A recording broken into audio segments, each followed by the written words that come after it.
Okay, so my apologies to anyone out there.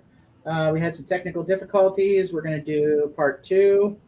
And there's my empty chair with my silly jacket. I'm at another computer at the moment. Um, I'm going to bring back the video and uh, we will see if we get kicked off again. Because if it is, then we may have a automated, irritating copyright issue, which is one of the reasons why we're doing what we're doing. So this stuff that even when we have permission from the original creators to do this, we don't, to end the hassle on all this crap. So I'm going to hit play on the video and hopefully it stays up. So hang in there and thank you for being with us.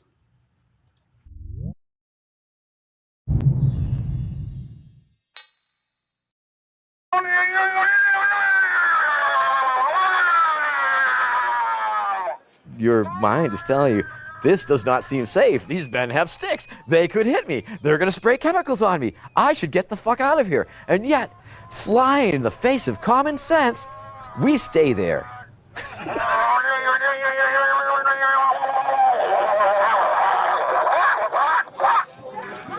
And we continue assembling peaceably and celebrating and putting out our messages and being there together.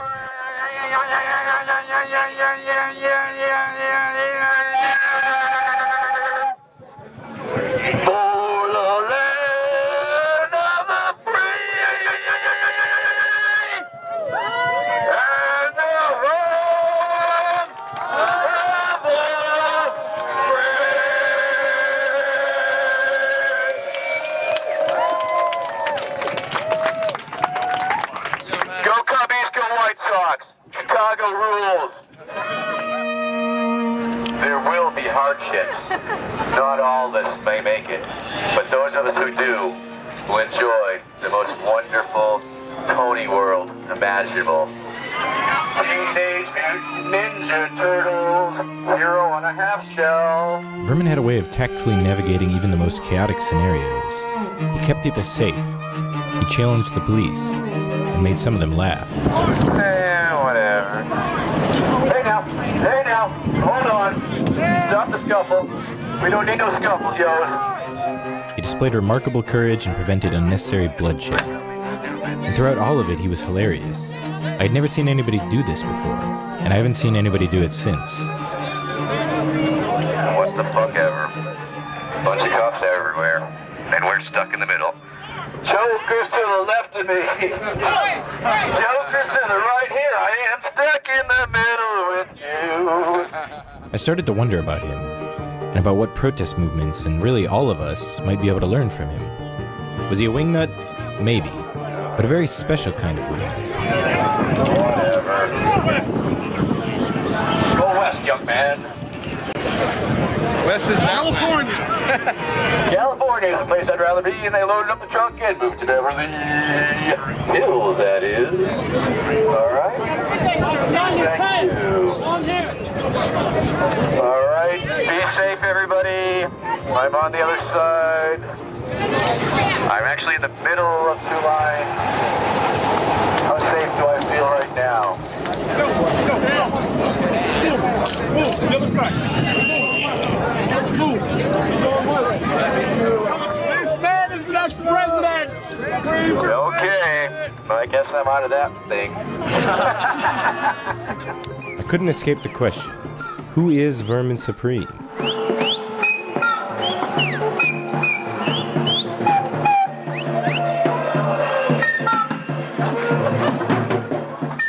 But in order to answer that question, it's imperative to know a little bit about the waters Vermin swims in, and the currents that ultimately make an impact on all of our lives. Either you are with us, or you are with the terrorists. After 8 years of George W. Bush, a president elected by the Supreme Court, a generation of Americans set out to test the limits of electoral politics. President Barack Obama promised a sea change. But Obama didn't end authoritarian Bush-era policies. As time went on, they instead only expanded in scope. A drone strike is a terror weapon. One drone strike, they turned the entire village against the Americans. It's a terrorist operation and a terrorist generating machine. Alienated by a dramatic collapse that revealed the American financial system to be an enormous Ponzi scheme that offered little future, many of the same Americans that elected Barack Obama into office set out to change things by other means. A few dozen protesters moved into Zuccotti Park near Wall Street, renaming it Liberty Square. In the weeks to come, untold thousands would visit and take up the Occupy banner. Our process! Our process! Is correct democracy! Is correct democracy! Is correct democracy! Hacktivists from the web collective Anonymous emerged from behind their computers and showed up in public squares. As the movement exploded in cities across the nation and throughout the world, a nationally orchestrated federal crackdown was already being devised behind closed doors. In especially poignant moments, those least expected to led the charge. They tell you we are dreamers. They tell you we are dreamers. The true dreamers are those who think The true dreamers are those who think things can go on indefinitely the way they are. The only thing I can say, having been in the middle of similar movements, is that this one is real, and this one could take them all down.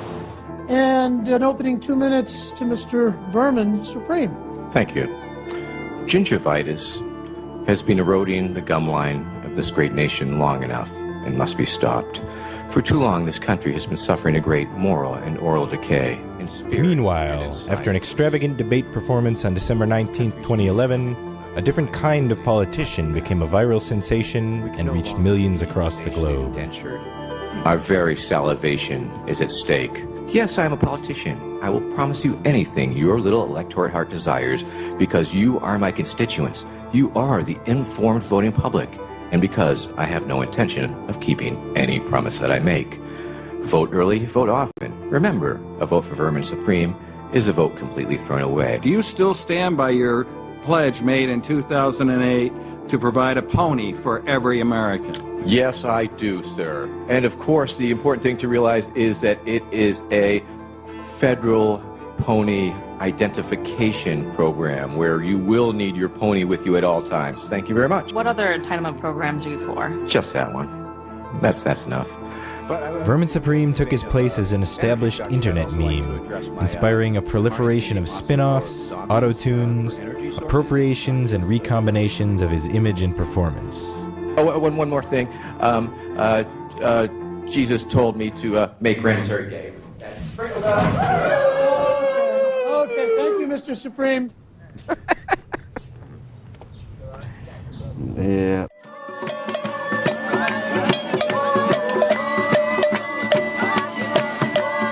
We grew up, after the Cold War had ended, we grew up where there seemed to be no alternative to global capitalism. All politics seemed to be simply economic management. So on the one hand, we had this vision where all of social life was swallowed up by the values of the market. And on the other hand, we also are raised with this kind of ecological awareness, the awareness that we're destroying ourselves, that everything we do, every day we live, we are making it impossible for future generations. We were raised with this sense of a contradiction. One, this is the only thing that we can be doing. On the other hand, this is destroying us. More than anything, what was so profound about the Occupy movement was that it created a space where that question or those tensions in our lives could honestly be reflected upon, where people could actually ask themselves and actually find other people who could ask the question, is this what we want? People really got this vision that maybe they could do things differently. And that gave people a lot of hope, sometimes for the very first time in their lives.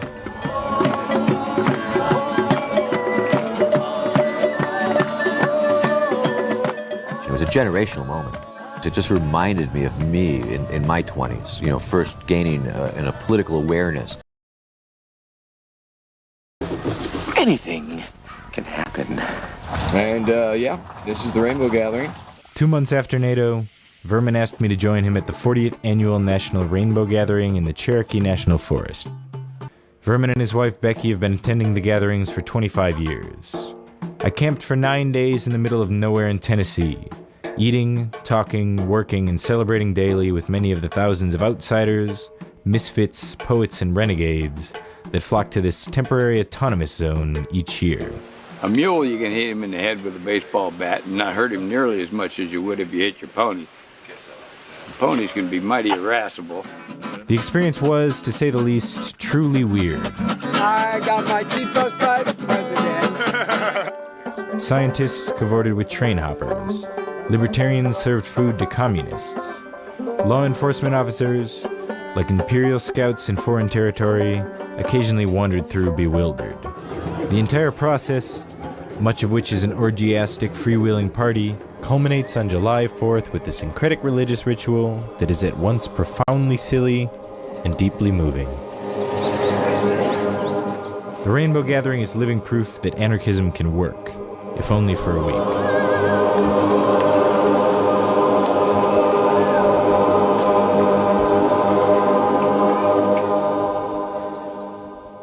Just like, wow, this dude is amazing. Where did he come from? Like he just landed from a spaceship somewhere and just came down to say hi. You know what I mean? Like, what stands out in my mind most about Vermin Supreme, first off, is his odor. A man with a rubber glosh on his head, I immediately felt some kind of bond with him. Even if you don't see him, you smell him. He seemed like a person I could communicate with. I think Vermin Supreme is great at sort of getting people to tune in a different way. I think that he might make some people think. He kind of gets people to laugh at the roles they're playing even as they're playing them. He's highlighting the problems and, the lies of the political system that everyone sees. He's making a show of it. It reveals more than what you can get at with some kind of logical analysis. The boot is almost like a Roman helmet, and it's the way he wears it. The amount of courage that he displays is also, I think, pretty poignant too. He wears it with this confidence like a warrior. Like, wow, you've got a lot of testicular fortitude to be able to do that. He brings a reality check to electoral politics, I think. He exemplifies the absurdity of that whole situation of electoral politics and millions of dollars spent to put these assholes into power. It's going to maybe draw people into the political scene that otherwise have lost interest. They don't see these people as representing them, and then they see somebody like Vermin Supreme out there, and it makes them pay attention. I think it's very principled what he does. Vermin is his own show wherever he goes. Vermin's been working the New Hampshire primary as a presidential candidate for 2 decades. But in 2012, he took his campaign to the next level. Why do you run? I mean, why do I run? Change. Because I can. Because this is America. Because some people tell you that it's a citizen's duty to vote. I insist that it's a citizen's duty to run, and I am running. I am exercising my civic duty. I am representing my constituency. I represent a very large, a very tiny segment of America, but that very tiny segment of America is a whole lot of people. A lot of people. Who are these people? Who are these people? Well, they are freaks. I think everybody loves the New Hampshire primary, whether they resent it or not. He came out with the entourage, and there was the police, and I was going in, and I was so close to shaking Mr. Santorum's hand, but then I heard this awful racket. What are you doing? Stop it, sir. At first, I believe it was his goons were shoving me as I was trying to get in to shake Mr. Santorum's hand and wish him well, and then it was the police. And I was shoved and backed off, way over there by the cop who said, "You are safe here." Safe right over here. We're safe like everybody else. Thank you, sir. It's a hard thing to take control of here. Come on out, Ron Paul. I know you're in there. Come on and talk to me. Come on, Ron Paul. Come on. I know you don't want to run me over. That would be very bad. That would be some very bad press. It's an easy place to hide if you want to go into the woods, but if you want to be a politician or public figure of any sort, your life's pretty much an open book here. There is no escape. The media owns you now. There's lots of opportunities for us to find their foibles. Let's say that is this a protest pit being the public street, I'm guessing. I'm sure that's fine. Oh, sorry there, sir. I didn't mean to be assaulted by you. Guessing. I'm sure that's fine. Oh, sorry there, sir. I didn't mean to be assaulted by you. Jack Gilchrist, Mill. Jack Gilchrist, it's a pleasure to meet you, sir. Could you have my property? Oh, I am. I'm on my way. Yes, sir. Yes, sir. On your way, is that way? Oh, you're a beautiful man, sir. Thank you. As Jack will attest, if people are here growing their businesses, expanding their enterprises, that's good news here. Awesome. Thank you, Mr. Romney. Thank you. Mitt, go away, Mitt. Go away, Mitt. Go away, Mitt. All right, we'll see you at the next campaign stop, eh?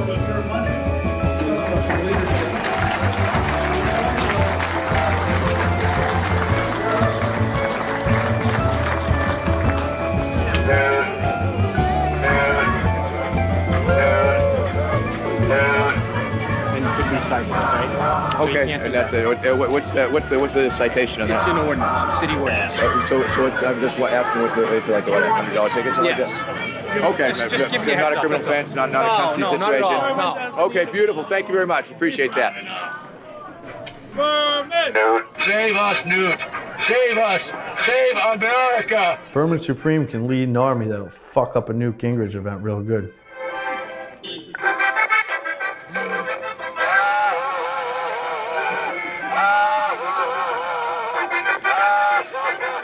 Vermin took third place in the Democratic New Hampshire primary with 833 votes, trailing second place candidate Ed Cowan by only 112. Democratic incumbent Barack Obama received 49,080 votes. And once again, I don't define victory by the number of votes. I've already won. It's mine. Victory is mine.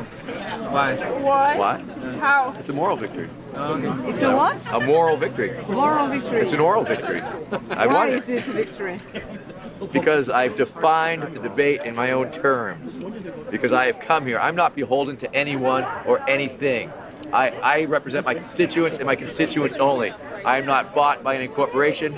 I can say anything I want to. I can do anything I want to, and it will not affect my standing in the polls because they don't count me in the polls.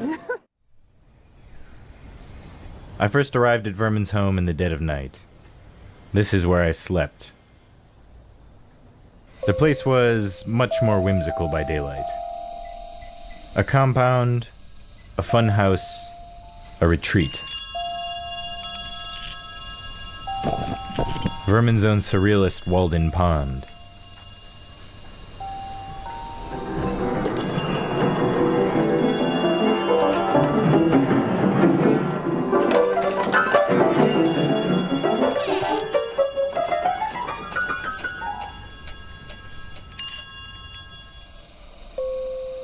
Simple, rustic.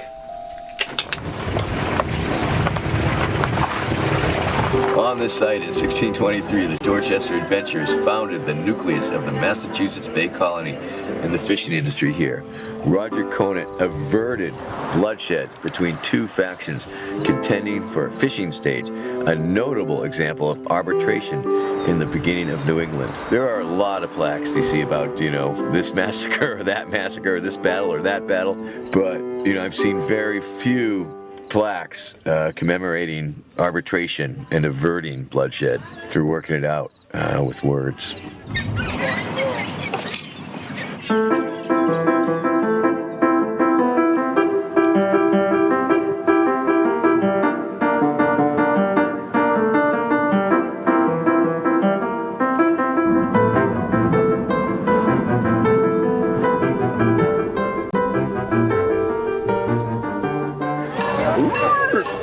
In late August, despite the threat of a hurricane, and for that matter, despite the fact that he was running as a Democrat this year, Vermin traveled all the way to Tampa, Florida, and set out to be nominated as the Republican Party's presidential candidate. Is that your real name? It's yours. It's street legal. Driver's license, passport. It needs to be so in order to get on the ballot. So when I sue the cops, I like to have it on my real deal name. You mind if I ask your age? I am, I'll lie and tell you it's 62.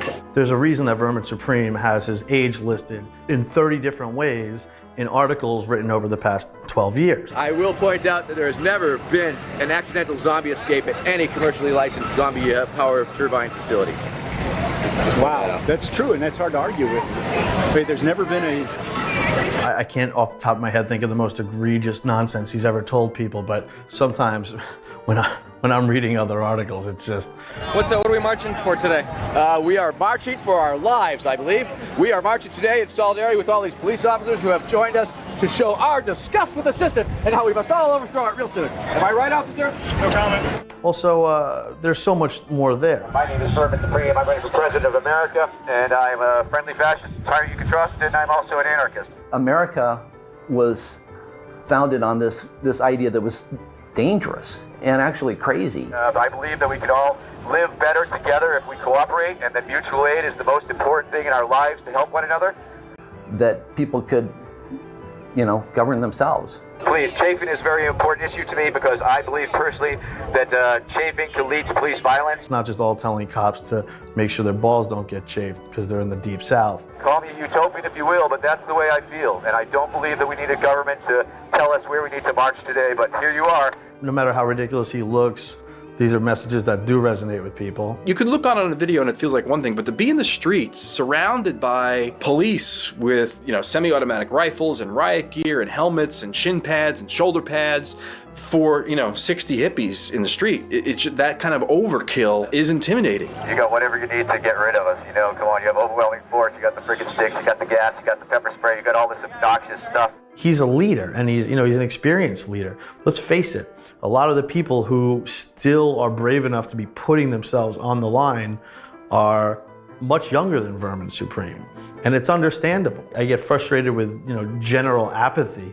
but I don't blame somebody who's 40 or 45 and up with a family and kids who needs to be at work the next day to put food on the table for not showing up to a protest where they know that giant police officers are going to be swinging billy clubs at them like baseball bats. And this is my special request to all you troopers all turtled up. If at any time during this event, during the next several days, you are ordered to attack or what have you, please pull your punches. You don't have to hurt anybody. The crowd will eventually disperse. He's really savvier, I think, than a lot of people might give him credit for. If you look at a guy with a boot on his head and a long scraggly beard and a demeanor that looks like he might be off his meds, he's actually a very shrewd man. And I think he's shrewd in a way that really harkens back to the earliest days of the political process. It was sort of assumed that you would do whatever it took to get the attention that you needed. That you made a lot of noise. You had people bang on things when you walked down the street. Why? So people would look out the window and they'd say, who is that? Now, unfortunately, that doesn't work as well in this day and age as having a few $1 million, seed money, so that you can go out and then raise the tens of millions or hundreds of millions of dollars it now takes to run for president. Hi, Vermin Supreme, running for President of America. Vote for me or America's gonna go to hell faster. You can see Becky schmoozing up the cops. She watches my ass. She does backup for me. Essentially assuring the cops that they shouldn't arrest me is what she's doing. I'm feeling good about receiving the nomination on the floor. And I'm the only candidate who will fully fund time travel research, the only candidate who will go back in time and kill baby Hitler before he's even born. That's my guarantee to you, with my bare hands, I might add. Follow me. Follow you? Follow me. Okay, I will. I really like this guy. He might not like law enforcement, but I really like this guy. I said, he loves law enforcement. Are you kidding? He's like, he's got it right on about the freedom of speech. He doesn't yell. He's very respectful. He tells the truth. Oh my goodness, this is so funny. And then he's like, my name's Brian. I want to shake your hand and, just to let you know, he can go past this truck. I would like to think that what Vermin is saying is that this is what you can do too. See, I didn't even think of trying to get closer. I didn't even think of it. That is so darn funny. Becky, you are the BEST best of all the REST rest. And I LOVE, love you all. A TIME time. Hey. You can have effect if you are yourself, if you are willing to put yourself on the line, if you're willing to make a fool of yourself. Have a beautiful convention, and thank you for voting Vermin Supreme. Making America a safer place by locking you up. Vermin has run as both a Democrat and a Republican. And I suppose one thing he does is whatever party he runs for, he draws a pretty sharp contrast against the rest of the candidates. Yeah, you're good. Come on through. Okay, that's good. Come on through. Hi, Vermin. How you doing? It's good to see you. Excuse me, sir. But you said I could be like the president of Becky Stanton. But sir. And when they ask me who's the president of you, Becky Stan, I'm going to say, I don't know. Do you know? So, sir, now, how are you prepared to help save America from this imminent zombie invasion? I think that's the real question. Well, just answer my question, sir. Mandatory toothbrushing laws? Zombie preparedness? Time travel research? Free ponies for all Americans? Michael Bolton, can you sing us a song? Oh, please, Michael Bolton, sing us a song. If I were Michael Bolton, I wouldn't be walking around getting a cap, I'll tell you that. When he was little, he would call himself Gaga, and he had his own language, and he would say, Mickabok. I don't know what he was talking about for months. That meant drink of milk. And they'd give it to him, and he'd say, Orden, and that was thank you. But Vermin was very shy until his dad left. And when his dad left, he came right out of his shell, and he became Vermin Supreme. I mean, hundreds of people come up and ask me what his real name is, and I say I'm sworn to secrecy. He was hysterical in high school. He was very brilliant in the National Honor Society and all that stuff, and also very creative. He would wear a top hat and tails to school, and his room would look disastrous, but it would all have certain meaning and everything, kind of like his house is now. One day he was doing something, ran up on the stage during someone's performance and started singing, and so he got arrested by the principal, and the principal just said, you can't do that. So I had to get down to the high school, and I said, that was funny, don't you think so? And the principal said, yes, it was very funny, but we can't let him do it because everybody else would want to do it. So he got away with a lot of stuff. Well, we certainly smoked a lot of weed, that's for sure, and that brought on the Big Pig is Watching You campaign. Half the high school would go and smoke and stuff over by the canal, and it would be the canal club, and they'd all go over there and sing and dance and do whatever they wanted to. And that's where you went, and lunchtime and smoked weed. Everybody did. Someone said that they thought something like they saw the police scanning them or something, or through binoculars or something, I don't know what. One day, cop cars tore up the ground, and they would grab a kid, and they said, no, that one with the red shirt. And they'd take him away and bust him for smoking weed. And so Vermin made these T-shirts, and it was this big pig, a funny cartoon pig, smoking, and it just said, Big Pig is watching you. And he silk screened them all himself, and then he sold them. That was his first really protest, if you will, activist kind of thing, saying, this is bullshit. The pig was so cute, the little hat on, little badge, smoking a cigar. Parents wanted them, everybody wanted them. I mean, this is the 70s, you gotta understand. The time this happened, you could smoke anywhere, and it wasn't hard to get alcohol then, and it was just a lot more freer sort of society. Back then, I guess the kids got away with a lot more. For the seniors, they had to pick a figure in the local government. Vermin ran for mayor, and he won. And then at his high school graduation, he filled his top hat with tinfoil and then charcoal, and he set his hat on fire while he was out in the field waiting for the names to be called. But he just voiced his opinion against the establishment, which was of course, you're in high school, you got to rebel, and he did it very well. After a disappointing experience with the Republicans, Vermin made his way to Charlotte, North Carolina to challenge the Democratic incumbent. Bring me the head of Barack Obama. Vermin is a great political performance artist in the tradition of the ancient Cynics.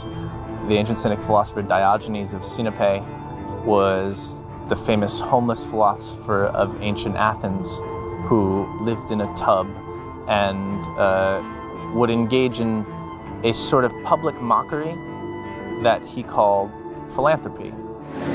Welcome to Checkpoint Obama. Please have your birth certificates ready for immediate inspection. Please have your dental records ready for casual perusal. Please remove your shoes for public safety. That is loving your fellow man by mocking them. Please be prepared to remove your pants for your TSA prostate exam. Remember, it's in the name of national security. It will make you safer, and it's part of Obamacare. His analysis was that basically life is much more simple than people make it out to be. You can solve your desires very easily. Your desires basically are reduced to food, shelter, sex, friendship, and you can get all these very quickly without having to, go and sell your labor and then buy other things. And, he's got an analysis of desires that become too complicated. And he thinks that this fogs up or clouds up our mind. The proper response for the cynic to that is to make fun of people. Please be prepared to remove your shoes. Thank you. Sir? Yes, you need sir. to step on over there for me, please. All right. How bad do you need me to, really? To mock those that are making things more complicated. We don't want to do anything other than to ask you to do that. Okay. It's going to be up to you from there. Well, once again, I'll tell you a little story. No, there's no stories. Right now, you can tell me once you get over there. From here, we just need you over there. Okay? All right. So essentially you're saying straight up, if I don't move, I'll be subject to arrest? Eventually, you would be subject to arrest eventually, and we don't want to do But that. it would be eventual. Eventually, yes. We would have a little talk and chat. I just need to keep the area here clear. You can talk all you want out there. We don't mind you saying what you got to say. Oh, just say yeah, from no, over there. I know. I'd like to be where I am. Yeah. And I take great comfort that even in this day and age, Diogenes is still alive.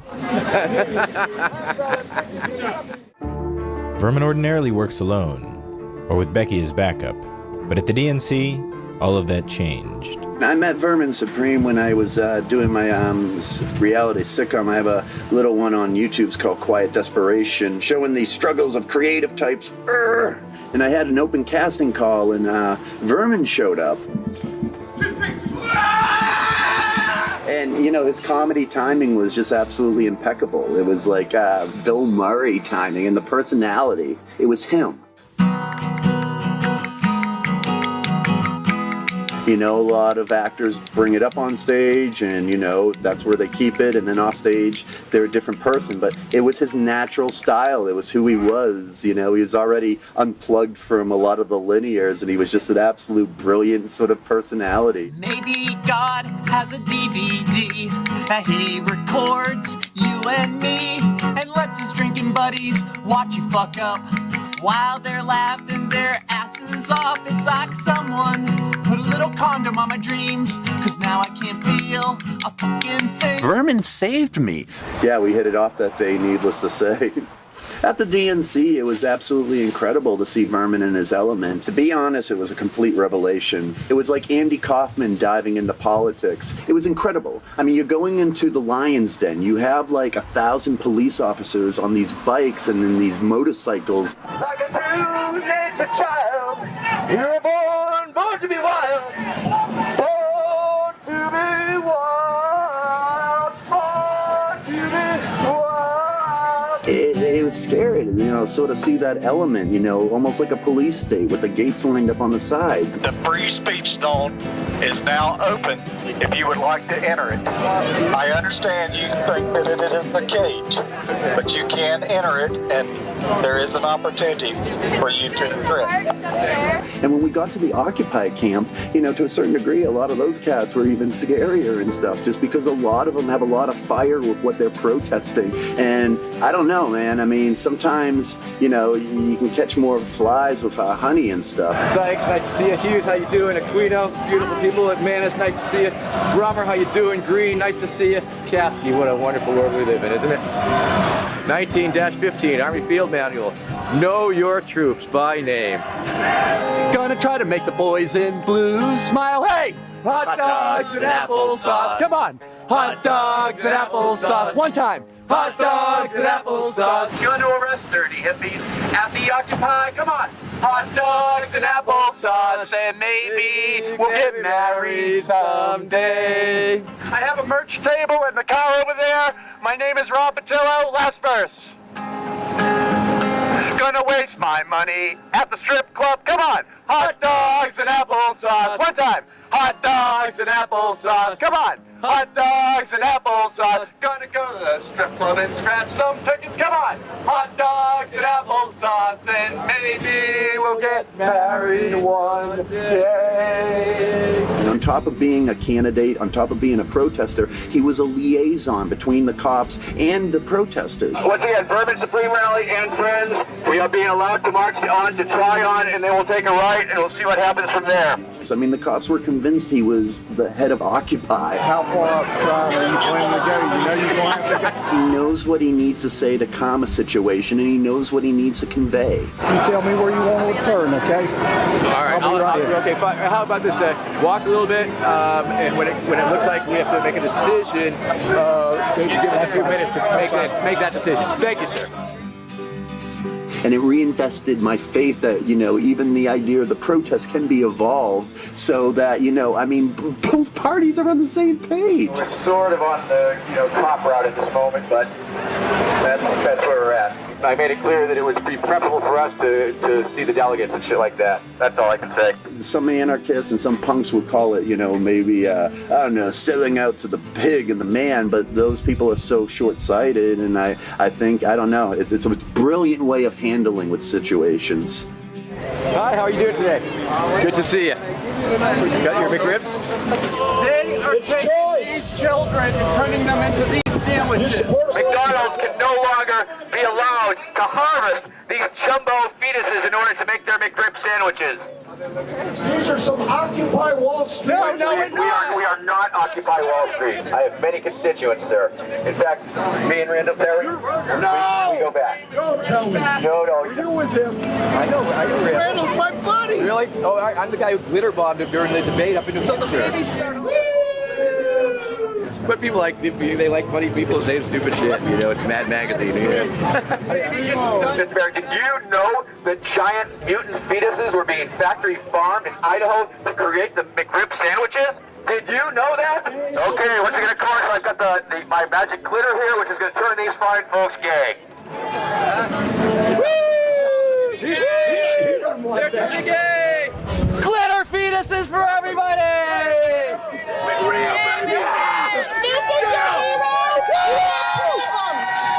The McRib is back. Power to the people is the name of the game. We should be the driver. That's what democracy is about.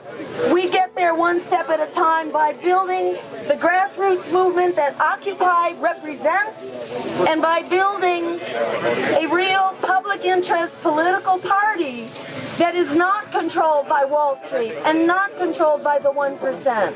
Ms. Stein, I have one quick question. Where do you stand on the Free Ponies for All Americans platform? And number two, it's a two-part question. Can I have my megaphone back?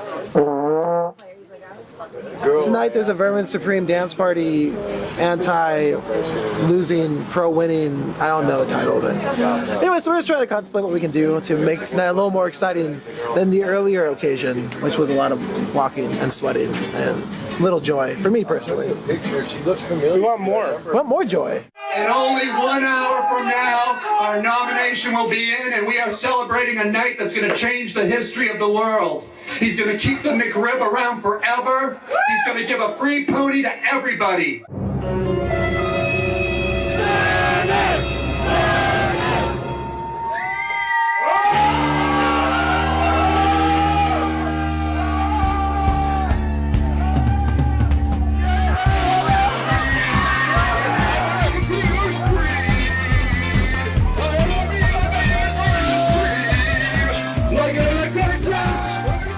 Despite not being nominated at the Republican or Democratic national conventions, Vermin pressed on and celebrated, with a promising new protege at his side.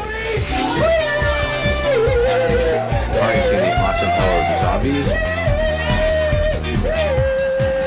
DNA gene splicing to create a race of winged monkeys. There's two fairies. Strong teeth for a strong America. Free ponies for all Americans.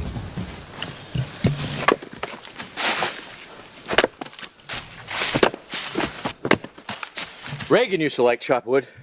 Ronald Reagan, he was a great wood chopper, man.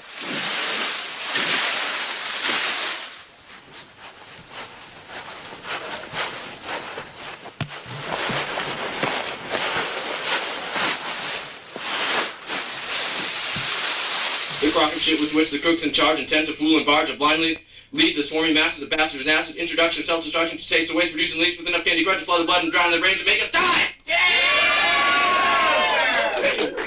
My name is Mitch Lippman. My pleasure, playing rhythm and blues. Stand by. Countdown. 10 seconds to firing. Vermin spent his early 20s in Baltimore, the greatest city in America. These were formative times. 2, 1. Vermin and I go back some 30 years, I guess. Vermin and I go back to the late 70s, I think.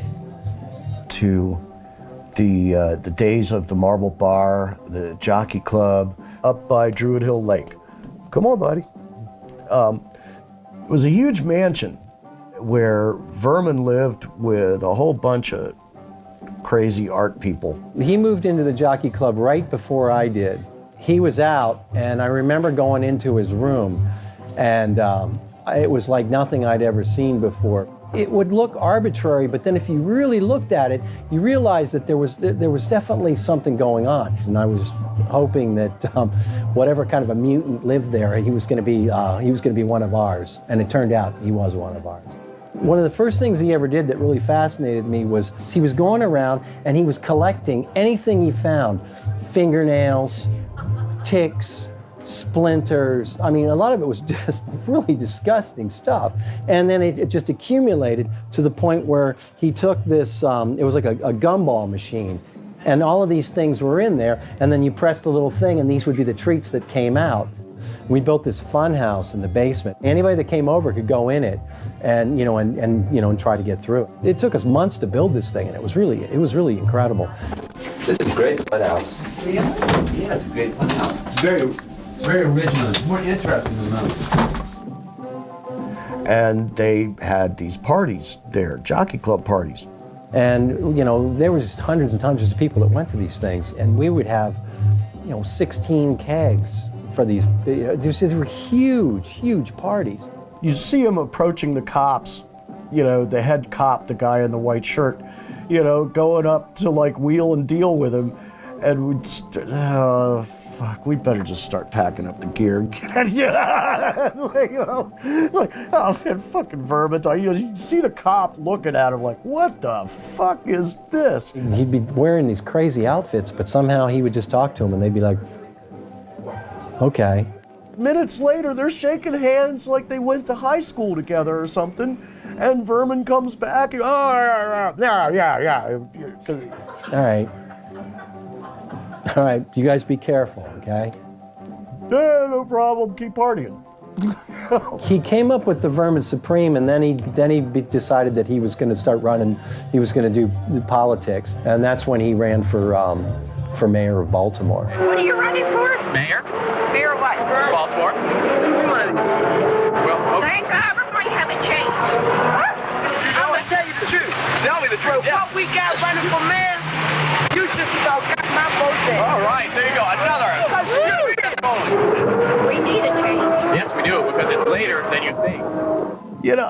I really think that even particularly at that time in Baltimore history, he would have made a brilliant mayor.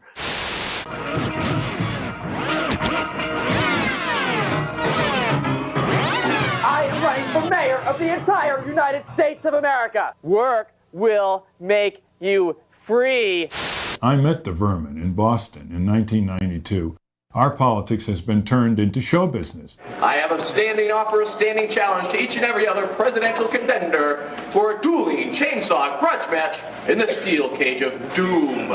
And he just took it to the extreme. So I think he's a good communicator. I should spend our time on Vermin Supreme? Not a chance. What, like I want to cover Sam Donaldson? Yes, there are only 4 more shopping years until the millennium. Anybody who would dress up like this deserves a chance. What's your message? Thank you. My name is Vermin Supreme. I am a friendly fascist, a tyrant that you can trust. Do you support mandatory toothbrushing? Absolutely. In fact, I think that my staff had all their practice with sneaking into people's bathrooms and watching them at night to see if they do toothbrush or not. Together we can repeal the First Amendment. It's an offensive law. Together we can get rid of this free expression. We can get these people off the streets and get down to business. We can run this country like a real business. Make it all private property. In about 120 hours, the national polls will close, and year 2000 New Hampshire primary will be over. Ladies and gentlemen, ask them the toilet question. Mr. Supreme and I are the only candidates in the race who have real world experience. We know what it's like to clean a toilet. That's granted by the Bush campaign, and they don't want you in, and you'll have to leave. So once again, of course, it comes down to public access. I mean, George Bush Sr. does have another term coming. And I'm just wondering why George W. feels that it's right to take that from his father. Well, you have to take that up to him.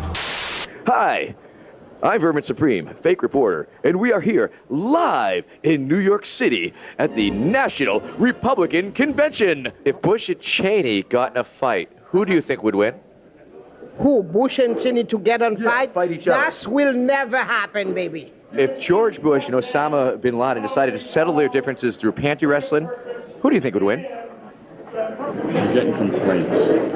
Apparently, several of the delegates whom we were asking questions were somehow offended by the tone, if not the tenor, of the questioning. We were definitely detained by a number of New York detectives, a number of Secret Service. As a matter of fact, one Secret Service agent named Vince recognized me very clearly from the DNC street protest and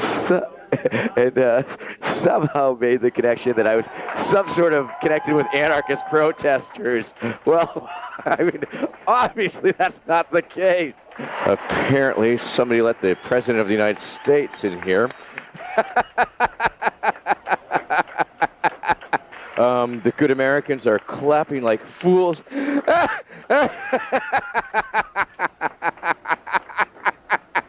It's just amazing. They're having so much fun here.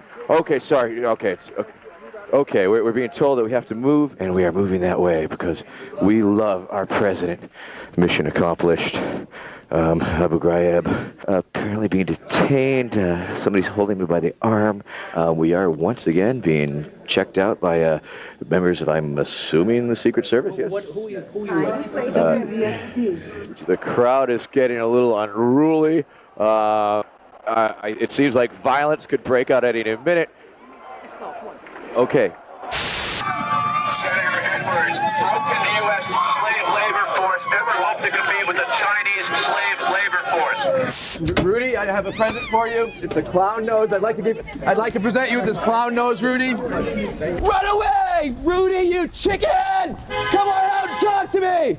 Rudy, come out and talk to me! Rudy, come out and talk to me, you chicken! Voila. And someday I'm going to get such a big pile of leaves down there that I'll be able to jump right off this cliff on down there, and it'll be a lot of fun. Abracadabra. This song is a reminder that this land is your land. The day before the first birthday of Occupy Wall Street also marked the day of the first ever in-person meeting of Vermin Supreme and his 2012 running mate, Jimmy McMillan of the Rent is Too Damn High party. Since 2010, Jimmy McMillan has known what it's like to live life as a political meme. Despite his surreal approach to politics, or maybe ultimately because of it, he may understand what it's like to be Vermin Supreme better than anyone else in the world. This land is your land. This land is my land. From California to the New York Island, from the Redwood Forest to the Gulf border. This land was made for you and me. And who am I? Let me step up to the plate. I am Jimmy McMillan. I represent the Rent is Too Damn High party. I represent the American people, those who are suffering. Can't afford to eat breakfast, lunch, and dinner. Working 8 hours a day, 40 hours a week, and a third job. Just lost their homes to foreclosure. Once again, why? You said it, the rent is too damn high. Supreme is what the Constitution stands for. Beautiful, constitute creature of God. I remember long ago, somebody told me, you can't go to church with sneakers on. Fucking arrest risk. I leave the bullhorn here, then I will assure that I will not get in trouble. God don't care how you come to church as long as you come to church. Well, let's see what all the way looks like. Would be nice for a press conference. On the other hand, it's flat out fucking illegal and could get me arrested. And I've already made it clear that I can't get arrested. Because you run for public office, you gotta wear a suit and a tie, you gotta put the red tie on for Republican, you gotta wear the blue tie for Democrat. I'm gonna wish I had it. Oh man, I wish I had it already. Fuck! Dilemmas. You've got dilemmas. Well, I've got a dilemma. You don't have no fucking dilemma. But the question is anyone listening? Will they listen to a man with a boot on his head? Will they listen to a man with they say his beard look like balls?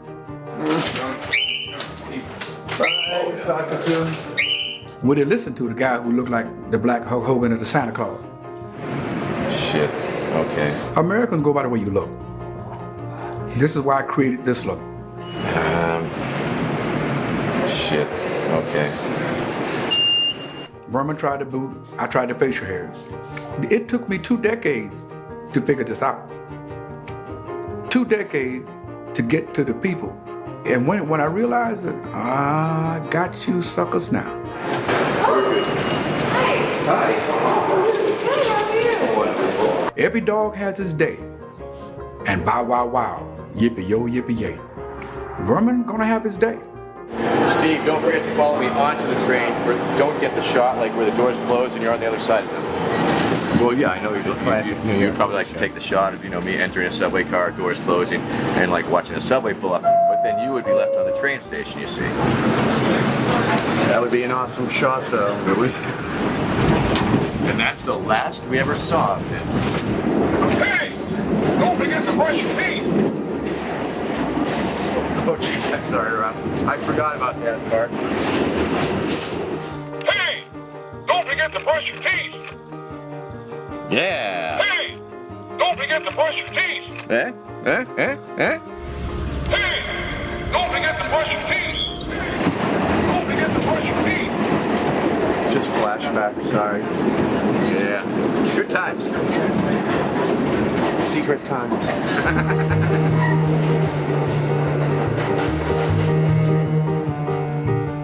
Vermin Supreme represents an American citizen who was born butt naked like all of us. Vermin in the house! Vermin Supreme represent the intelligence of the human mind when it's properly fed. Sir, it is a No doubt. pleasure. It's Thank an you. incredible moment here in America. The Yeah. meeting of McMillan and Supreme, the meme team. I am Vermin Supreme. Vermin Supreme is Jimmy McMillan. That's right. That's right, Thurman McMillan, McMillan Supreme, all the way to the White House.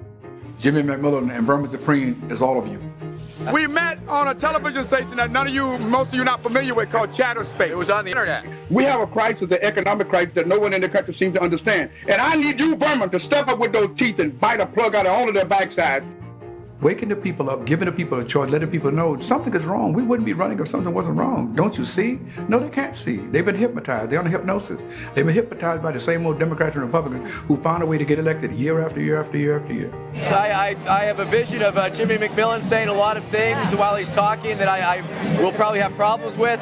You called him a homo? Yeah, wait. For all those who are not educated on homo, you belong to the species of Homo sapiens. Okay. Educate yourself before you open your mouth. All right. So he's sort of like my Joe Biden. Everyone standing Thank here. you. That was a good is spin. homo. Okay. Once again, of course, Vermin Supreme. Learn it. Realize we're Educate yourself. starting to reconsider my decision of running mate. I believe that I'll be having a lot of spin. I'll be saying what Mr. McMillan really meant to say was free ponies.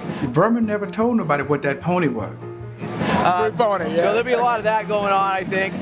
What was that pony? Was that pony a real live pony, or was that pony, did that pony mean jobs, or did that pony mean love and understanding? And I just think free pony. Give the people the true definition of pony. Vermin talk about that a lot. so. Yeah, I think we're going to take it all the way to the top. America's not about gun violence. America's not about somebody got mugged. That's all you hear. That's the press. I don't answer questions that's said about the press. Where's the happy story? Old lady walked down the street, she seen a little bud of flower on the ground. And what she don't know is that during the summer, somebody was eating watermelon and they spit the seed out in the ground. And so she went and scooped it up and she took it home and she had it in the window of her house. And now she got one big watermelon growing on that little vine she picked up and scooped up. Where's the happy story? I've been working at Kentucky Fried Chicken, I thought you know. I've been keeping it finger licking way down below. 16 hours working with beaks, Christ, give my life some sleep. And I've been working at Kentucky Fried Chicken, oh boy. Well, I've been working on Wall Street, baby, I thought you know. I've been using that gold toilet paper way down below. Taking cocaine, banging strippers, making everybody a little less richer. And I've been working on Wall Street, baby, oh Lord. Cool. That Kentucky Fried Chicken thing got me when I... Where's the happy story about you? Your mother told you you're gonna put your pants on with no underwear, and you go to zip your pants up and your meat get caught in the zipper. Where's the happy story?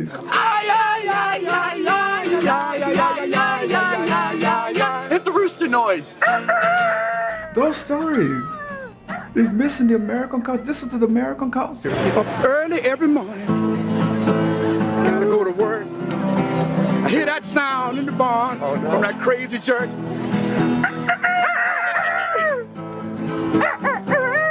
Drive me crazy. Where's the happy story?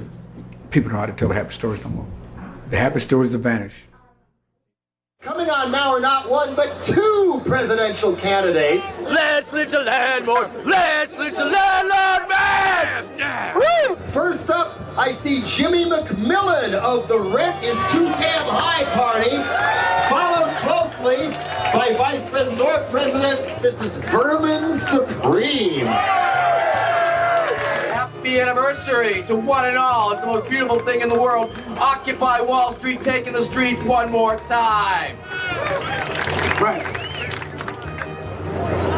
It's too damn high.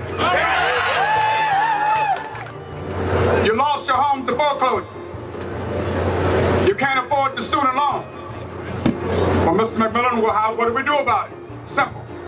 You waive the debt of the American people. You abolish student loan. We need your support once again. We thank you, we thank you, we thank you. And don't forget, before Vermin go, rent is too damn high. Say it one more time. The rent is too damn high. Free ponies for all Americans. Thank you. Thank you. I can see them now at the gates of heaven. Walk up to the gate. Moses at the gate. Moses standing at the gate. You've been waiting in line for 385 billion years. He noticed a Wall Street executive way in the back of the line. First thing Moses gonna ask this Wall Street executive, why did you steal the funds from people? You left people losing their homes, the mortgages, the foreclosures. He's gonna say to Moses, well, I own Wall Street. Moses gonna say, you created this mess, go to hell. Now, like I was saying to you, that's what's gonna happen. You're gonna die. You're gonna die. You left this country a mess and you're gonna die. You have beautiful eyes. Can I play you a song? So tomorrow, you're coming out tomorrow? I think I'm gonna leave tonight. I've got this. I've got a college gig on Tuesday. Do-do-do. Do-do-do. Do-do. My name is Rob. I'm from Boston. You have amazing eyes. Like, they're electric. It's like, I'm really like swooning right now and like... I'm just going to talk to the kids and about humor and politics. It's a lot of fun because I did it. If you'd like to get like Thai food later, like I'm talking pad Thai or something, like I can clean up really nicely. Like, I mean, yeah, you might see the cat ears and like the outfit now, but this is just a front. I would love to like hang out. Like, we could go for Thai food. We could watch The Notebook. Would you like to watch The Notebook with me? Yeah, you come on. We could like have pad Thai and then The Notebook, and then I'll light a Yankee candle. Sandalwood. You like sandalwood? What's your? If you're not allowed to give your name, that's fine. You know, even if you could give me an alias. Usually, most women do and stuff. But like, I'm sorry. I know you gotta stay in a. This is embarrassing. I'm sorry. Well. Been a good day, Vermin. It has been a very good day.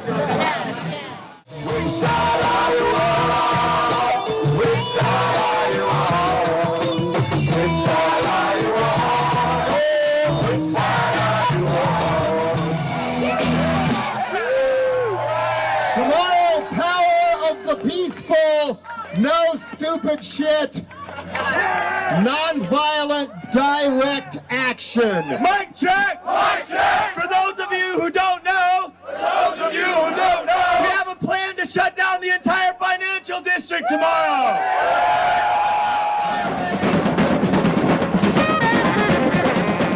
As a small cadre of the devoted prepared to stand firm in the face of billy clubs sent to protect oligarchs, war drums prepared the faithful to confront not only the 1%, but also the waves that inevitably crash back upon any movement that sparks the hearts of the populace toward a new sense of what may be possible.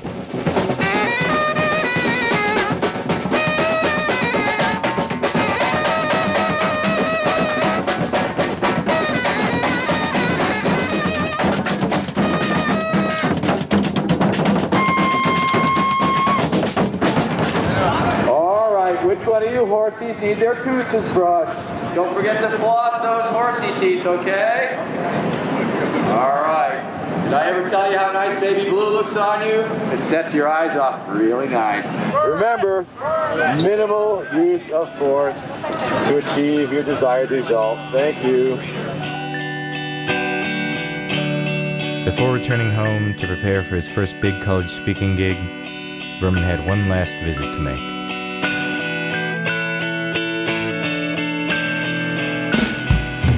A year after the movement's inception, Liberty Square was no more, and the New York City Police Department had transformed Zuccotti Park into a cage. Once this was a thriving metropolis.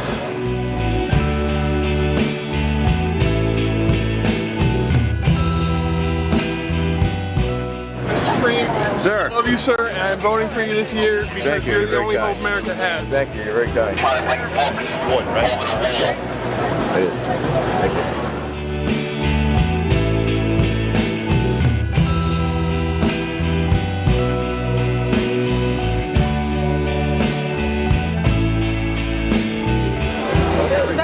You have to come down off the seat, please. We don't stand on seats. If we want a big enough pie, we do.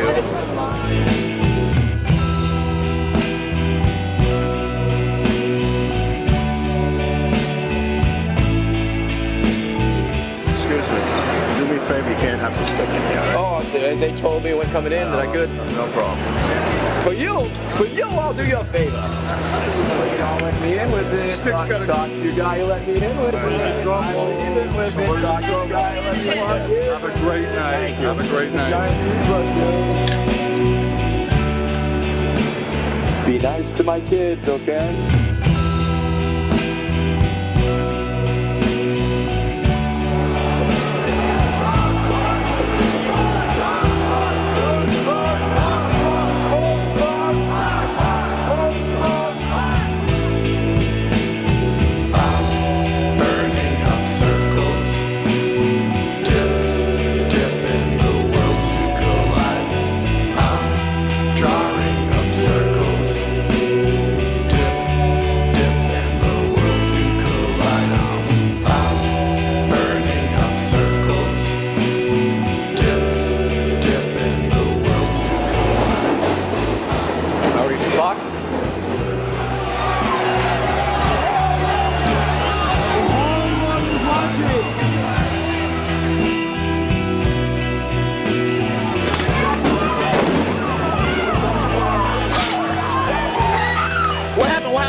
As Vermin prepared for the next day's speaking engagement, I watched from afar as struggle erupted once again on the streets of Manhattan. I feel like a lot of people are really fear failure and fear failing. And I think that's something that's put into you to make you not try anything new. It makes you so you don't challenge yourself to try something that might not work. You know, because you're afraid to fail and you must always succeed. Like everything has to work perfectly, so we only do these processes we already know instead of challenging ourselves to try something. It's a public park. We don't think about like using public space to like make events for the public just to do it, and you can, right? That's what Occupy Wall Street tried to do, or trying to do, you know? Is just bring people together to actually talk about the shit that's actually happening, instead of staying in like the haze of what we're being told is happening. And so trying to figure out how to like do outreach to actual people who might be interested that aren't already in your circle.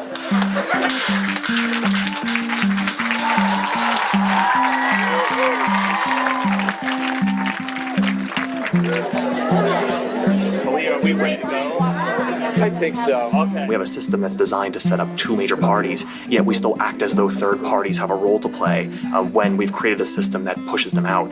So when I saw Vermin sort of disrupting the theater, being the only person on the stage that realized the farcical nature of the entire enterprise, I thought this is a guy who has to come and speak to my students. Posse Comitatus, does anybody know about Posse Comitatus? The Posse Comitatus Act of 1878.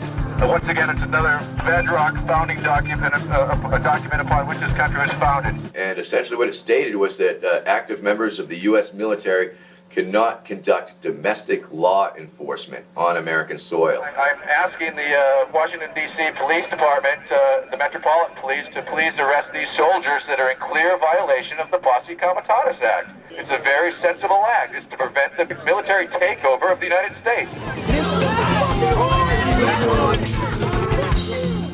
It's truly very important that people get out on the streets and exercise their rights, because they are trying to take them away one at a time, piece by piece. And if the people don't speak up, we're not going to have too much of a country left.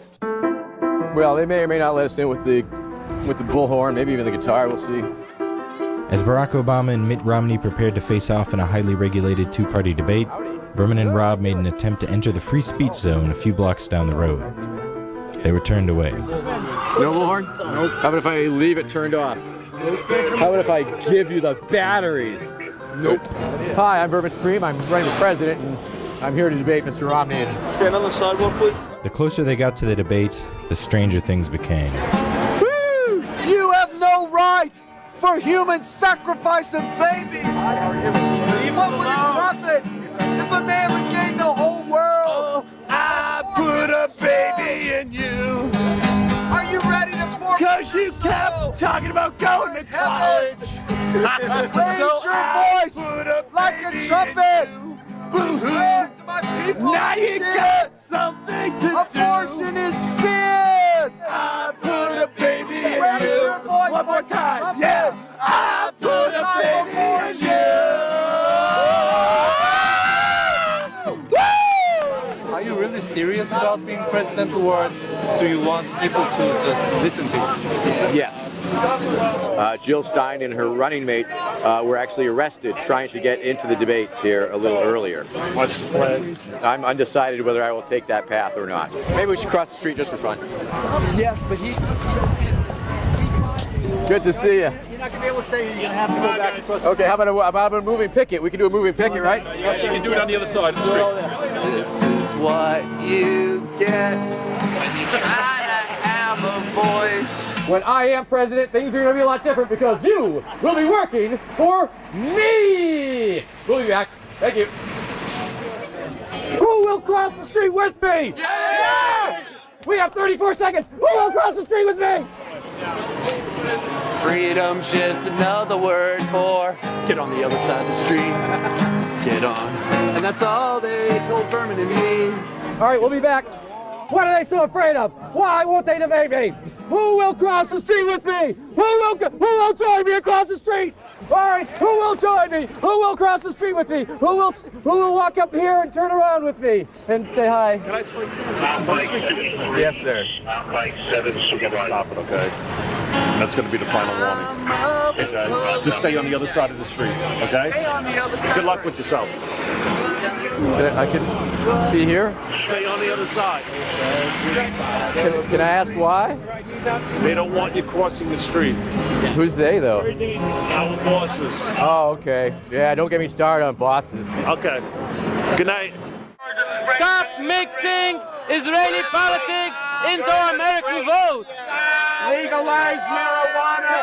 Legalize it, baby. Legalize the weed. As night fell, I began to question my own sanity. Todd is a nerd. Because we are Jews. It didn't cross my mind in the moment, but looking back later, I wondered whether this debate, strange as it was somehow more authentic than the one that was broadcast into millions of. The uprising in Egypt, and they also gave me credit for being able to be vocal. You going back over there? I think so. I'm just gonna go back home. Okay.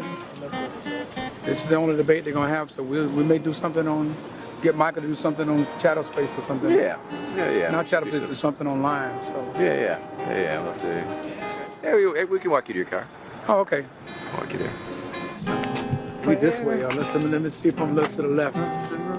Not over here. Way up. Oh, maybe this way. Hold on. Yeah. Okay. Wait, let's see. Y'all hear horn beat? Not yet. Oh, there it is right there. I see it. I see it. Yeah. This is stunning. It's like a business card. No doubt. Wow. This is where I changed my clothes at in the back seat of my car. Uh-huh. Yeah. See that? That's hot, ain't it?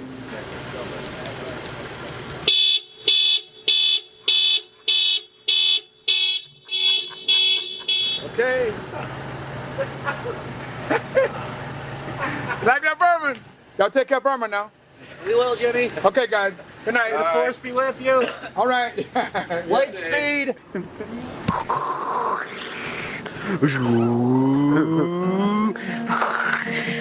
How come my car doesn't have a big wraparound of my head on it? Oh, you'll get there. It's like, how did I have? How come he? I know. I feel Where'd like you get that like tagline? watching the Beatles hang out with Elvis, and this is how you do it, man. You get the car, you got your face on, you got the look at the lights. Get in front of the car. The lights. Wow. Hours later, Vermin and Rob came full circle and ended the night exactly where they began. There's nothing here. They took the stage down. But I was told that I Facebooked like 12 people. They will be here if I get on stage with my guitar. I have a whole set. Knock yourself out. Ladies and gentlemen, let's put our hands together for Rob from Boston.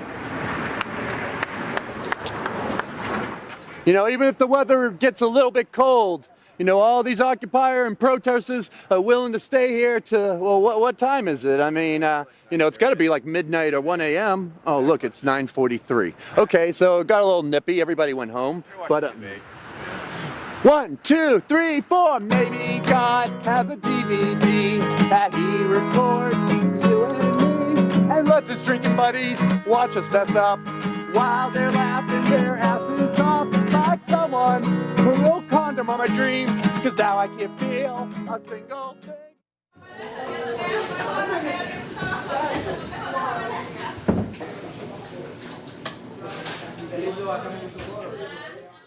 3 weeks later, and less than 12 hours before the polls opened, Vermin and Rob arrived at Mitt Romney's final campaign stop in Manchester, New Hampshire.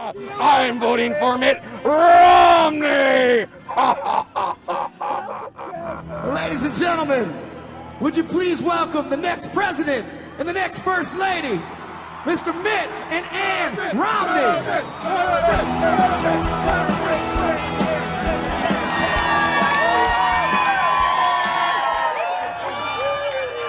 Thank you, my fellow Americans. Mitt!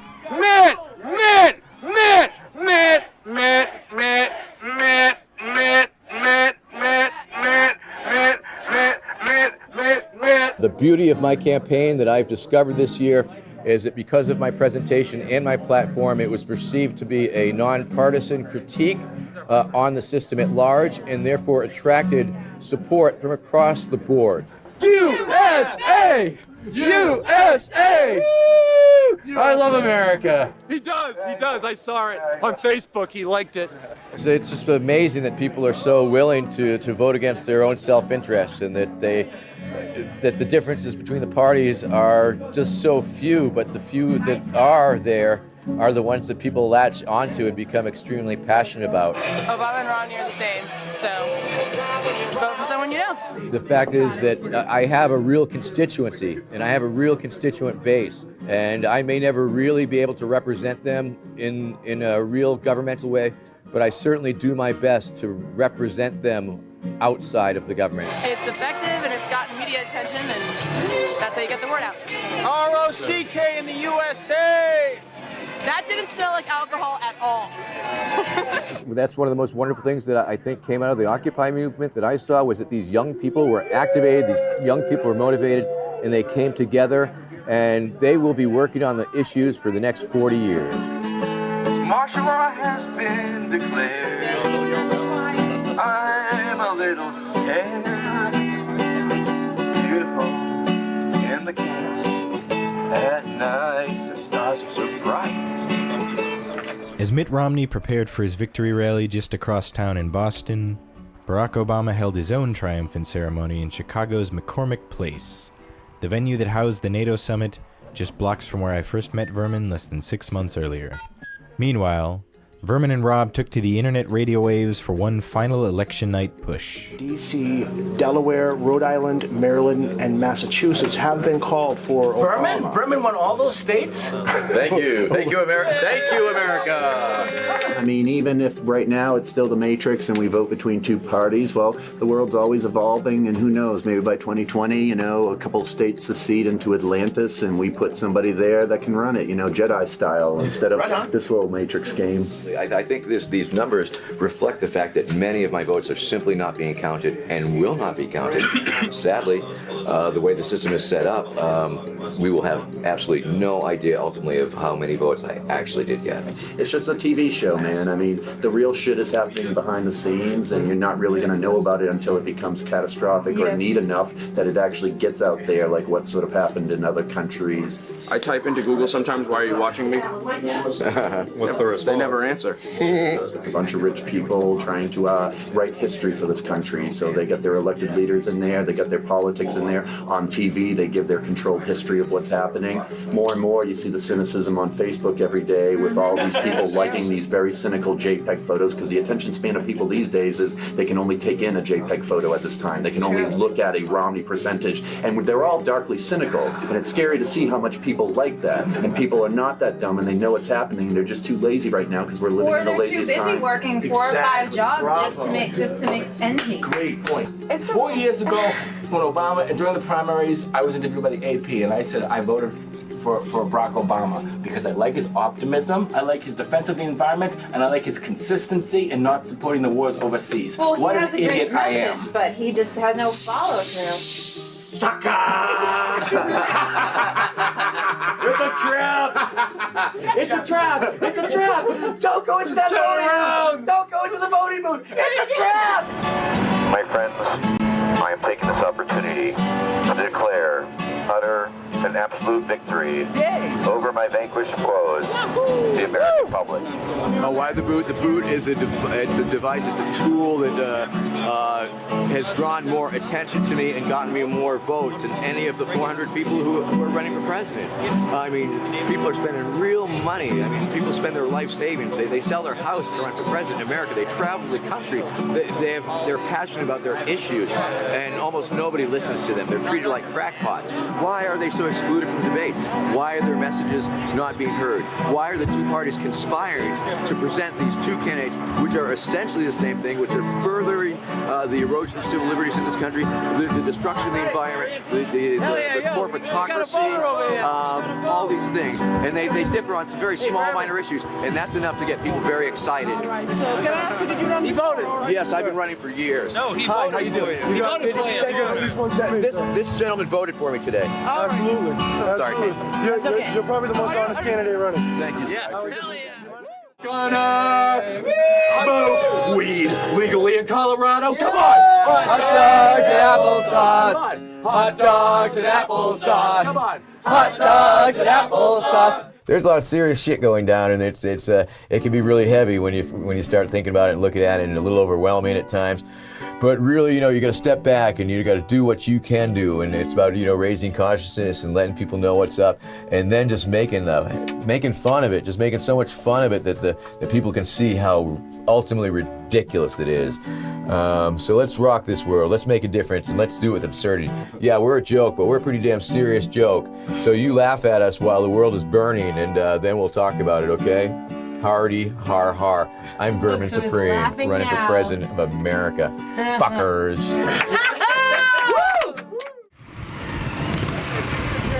2 months after the election, I met Vermin in Washington, D.C. for the presidential inauguration. He set out to be inaugurated in his own special way. Look out for those motorcycles, everybody!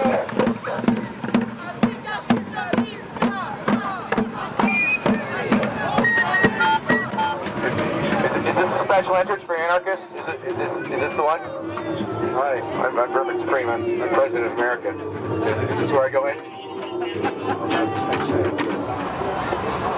Mr. Obama, tear down this wall!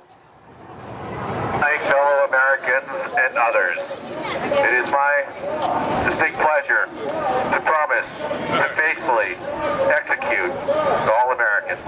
I mean, the laws or something, I forget. I knew that, but okay, anyway, thanks for coming out today. The entire inaugural parade was walled in. The public had no choice but to enter through tightly controlled checkpoints or sit the ceremony out. Mine, that's yours. Guards at the first checkpoint wouldn't allow Vermin in with his megaphone. Which president was the first to take the car in his inauguration? Which president killed the most civilians using drones? Anybody? At the second checkpoint, I wasn't allowed in with my backpack. All right. Have a Posse Comitatus day. You too. I ended up going back around to the first one so I could meet Vermin inside. In 2008. A strange expression came over Vermin as we followed the parade, as if he had been kidnapped or abducted by aliens and taken away from the real world, left without coordinates in this strange place, in the heart of an American empire.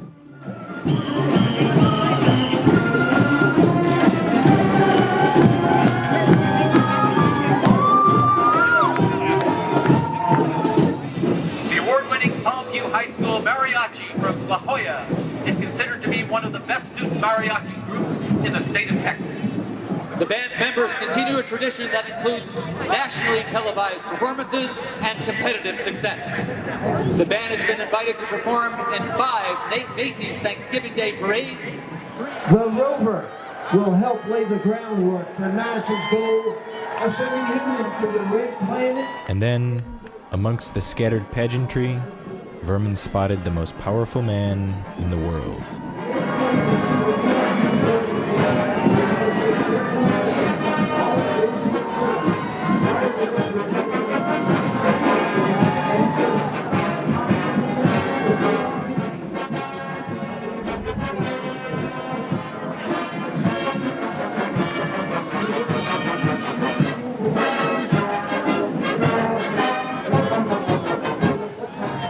What about the drones? What about NDAA? Indefinite detention. What about indefinite detention? What about the drones? President Obama, stop the drones. Stop the indefinite detention of Americans. Stop the assassination of Americans. Gotta do it while it's quiet. Stop the drone wars, President Obama. Stop the wars.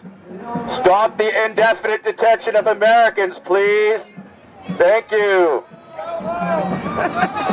USA.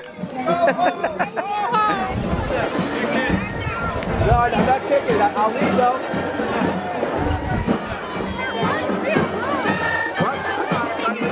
I'm trying to leave now. I know I gotta go up and across and watch. Yeah, I didn't want to go outside, Vermin Supreme. Aren't you nice? Aren't you nice? Part of me wanted to see Vermin hop the fence, dash courageously through the parade, and hurl handfuls of glitter at the President of the United States on live broadcast television before being hauled away in handcuffs. But Vermin took another tact. He left gracefully, as do all who are in it for the long haul.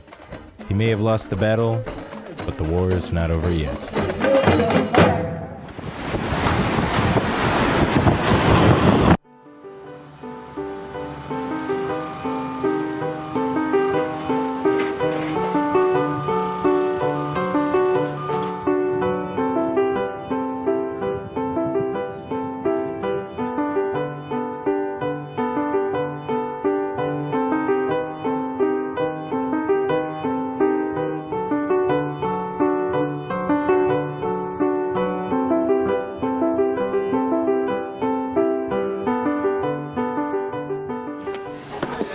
Attention please, attention please. Please do not panic.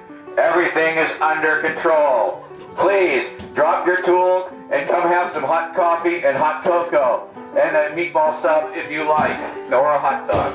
Thank you. Thank you. This is your dinner break. Come and get it.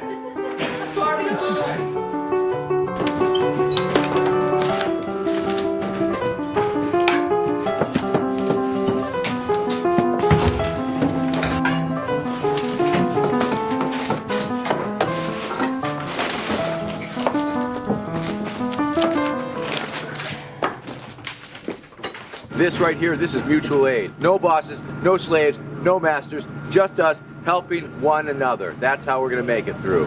Hey, how are you? You have a boot on your What? Where? I don't see a boot on my head. You're silly. You do. Nothing wrong with being silly. I think everybody's an anarchist. Everybody's born an anarchist. You know, everybody's born a free person.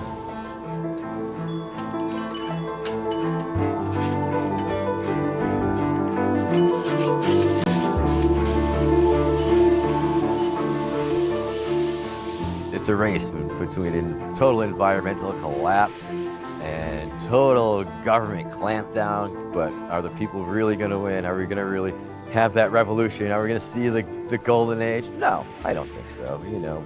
But we got to struggle. We got to try. We've got no choice. We're fighting for our lives. I'm trying to have a lot of fun doing it.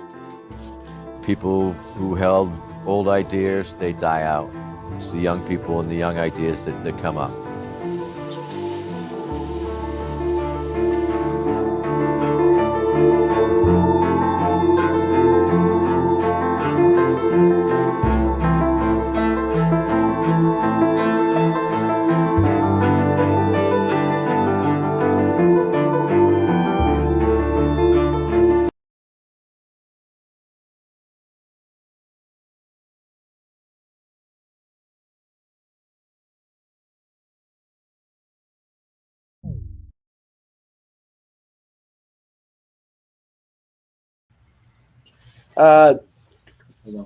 That is our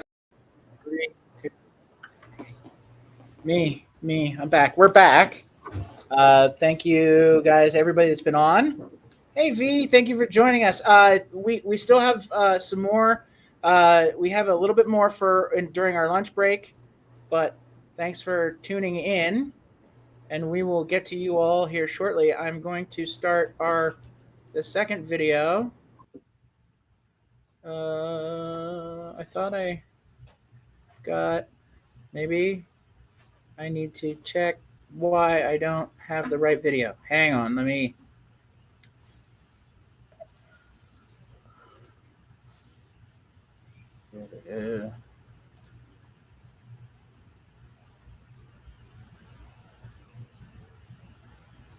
Okay. My bad.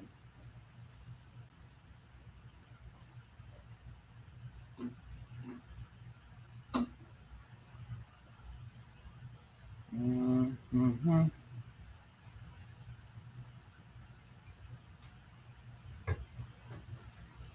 Did I miss? Was there two? Was it? Maybe I not.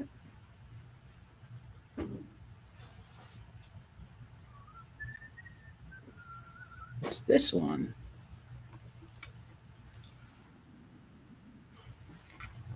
Okay. Let me see. Almost there. Sorry, my bad. I messed up. It's all good. I take responsibility for my flub. Okay, I think I have it now. And I'm sorry, what's going on? I had to stream. step away for a second. So share video. Share.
It's people like you that make America great. Thanks, sir. And I should spend our time on Vermin Supreme? Not a chance.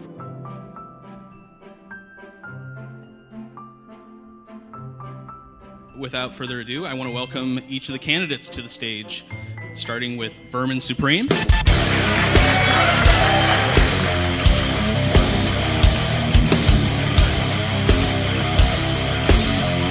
Phaser set on stun. Hey, any kids out there? Kids are naturally anti-authoritarians. They are naturally nonconformist. They love humor, and kids want to change the world. That is what kids and libertarians have in common. You brought in some newer, younger audiences. I think it's great that you can show that comedy brings them in, and then you can throw down and be serious and give the actual party what it's looking for in a candidate. Absolutely. I mean, I believe what I'm offering is a legitimate offer. These 30 years of satirical humor campaign, it's brought me this level of notoriety. People grew up with me.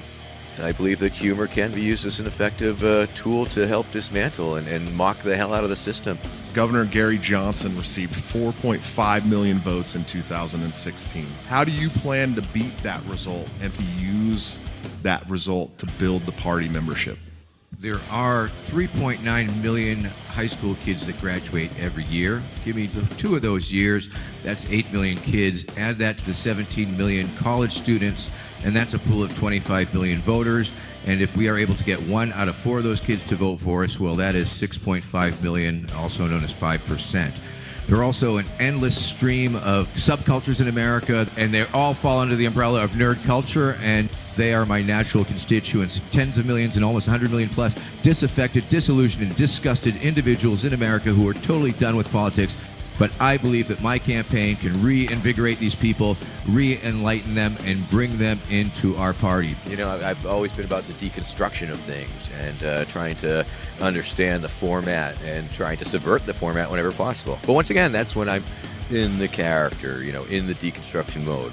I got the boot on my head right now, but obviously I'm not the wacky, over-the-top persona that I use sometimes. And of course, it's been very interesting in these debates. I mean, they started putting out these novelty headwear prohibitions. Ironic for the Libertarian Party, too. Party of self-expression, etc. But I was willing to not let that be a handicap, and I believe it's actually been a strength. It's allowed me to stretch and play this new character, Vermin Supreme, the serious guy. What would you consider to be libertarian solutions to the issue we currently face with the coronavirus? Number 1, I would outlaw it. Number 2, I would go back in time and kill baby coronavirus.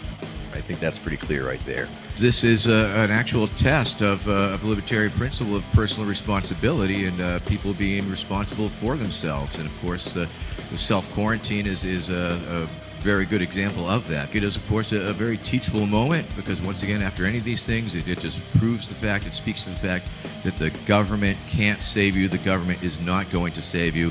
We can indeed save ourselves through cooperation. So please wash those hands. please check in on your elderly neighbors, make sure if they need groceries that happens. And once again, it's about strengthening our families, strengthening our communities, and lessening the need for government in our lives. These are scary times, and this is a very interesting, dry run for the government to really figure out the clampdown and all that. And of course, they could use as a pretext to do whatever the hell they're planning to doing with all the never-ending militarization of the police state and surveillance state. And that's what makes these particularly scary times, especially with the young people, because the future is more uncertain now than any time since they had to duck and cover under the fucking desks because people were scaring them about the nuclear war. Together, we can do it. We can totally get there, and we can do whatever we set our minds to, trying to build these communities up that we're going to need to make happen, because the government will inevitably fail again. Most people that aren't libertarians aren't even going to watch these debates. So a lot of people, even libertarians, don't watch it. Now, that's been a little frustrating for me because, I've been like totally breaking the fourth wall, explaining what I'm doing very clearly. Yet, almost at any given event, easily 3/4 of the people have not done the due diligence just to watch another debate, just to understand that it's a serious campaign now. So it's, these conventions, of course, are very important. We change hearts and minds, and when the people hear what I have to say, they grok it. Who is someone outside of politics that inspires you, and why? I'd say personally, short list is George Carlin, Pat Paulson, Lenny Bruce, Bill Hicks, and Richard Pryor. People who are able to offer vicious, brutal critiques, who are able to slam the status quo and just shred them and make people laugh at the same time. And that has certainly informed a lot of what I do. When my campaign manager, Desiree, reached out over a year ago, do you want to do a serious campaign? Once again, it wasn't me that decided to do this serious campaign. People have spoken. Yeah, I was recruited flat out, and I'm trying to take that responsibility seriously. Perhaps I could get the nomination, and I understand that would entail a tremendous amount of effort and travel and salesmanship, and that's part of the offer that I'm making. How will you receiving the nomination affect libertarians running down ballot? I've got about 50,000 Twitter followers currently, and every day that I go and scan and read that, they list the related searches. And inevitably, in everyday related searches is libertarian, libertarianism, Libertarian Party, and Libertarian Platform. My campaign has been drawing a whole lot of eyeballs in the direction of Libertarian Party, and a lot of people who would not have ever given the party a second look are indeed looking at it freshly, and they're having to question their preconceived notions about the negatives that they think about the party. For down ballot tickets, yes, I'm drawing a whole lot of eyeballs, and I'm bringing a lot of people to look your way. If you have to explain the boothead guy, well, that's on you. That's your pivot. You're the politician. Okay, let's do it, people. Thank you. Let's do it. All right, it's me, Vermin Supreme, kids. Visit my TikTok. I got a TikTok. From the confines of executive powers, what specific practical changes would you make were you elected to the office of president? That's a very wonderful hypothetical question, and I will say that I will allow it. It has always been my understanding as an anarchist and as a libertarian that the most important and really the only way that we'll be able to disable or get rid of the government is essentially to disengage from the government, essentially creating alternative structures and alternative systems and alternative services, be they private or however they are voluntary. So if I was president, to go hypothetical on it, I would command that. Everybody help everybody. It would be an executive order. The people who are fans or supporters or people who really grok or understand or love what I do, that they are my constituents, and that ultimately I'm doing it for them because they are maybe not be in a position to do so. I've been blessed with this random combination of DNA and upbringing and experiences and skill set building that has brought me to this level. And the only reason I have is because I never stopped. If I had stopped it, it would have been a fond memory. Remember that Vermin Supreme guy? A big part of the problem, as I perceive it, is that the bureaucratic industrial complex exists and that so many people are employed doing redundant tasks. The Libertarian Party is a party of anarchists and minarchists really trying to bring that government down and make it as small as possible until, as Ronald Reagan once said, drown in a bathtub. It's not inconceivable that I could get 5%. It's not inconceivable that I can draw tons and tons of kids into the party. It's not inconceivable it could spark a movement But you can tell by this little smile on my face that I think that it is real like that. It could. It's not inconceivable. Many people ask me, Vermin, why do you wear a boot on your head? And I tell these people that it stands for all that is great in America. The ability to wear a boot on your head if you want to. Do you believe that the government should be able to tell you what you can do, when you can do it, where you can do it, and how you can do it? Do you believe that the government is entitled to your hard-earned money under threat of imprisonment? Do you believe that you can make the best decisions that affect your life? Well, you may be a libertarian and not even know it. We are a serious political party. However, the duopoly presidential election cycle has risen to the level of a joke, and with love and with spite, here's Vermin Supreme. Hashtag we are in on the joke.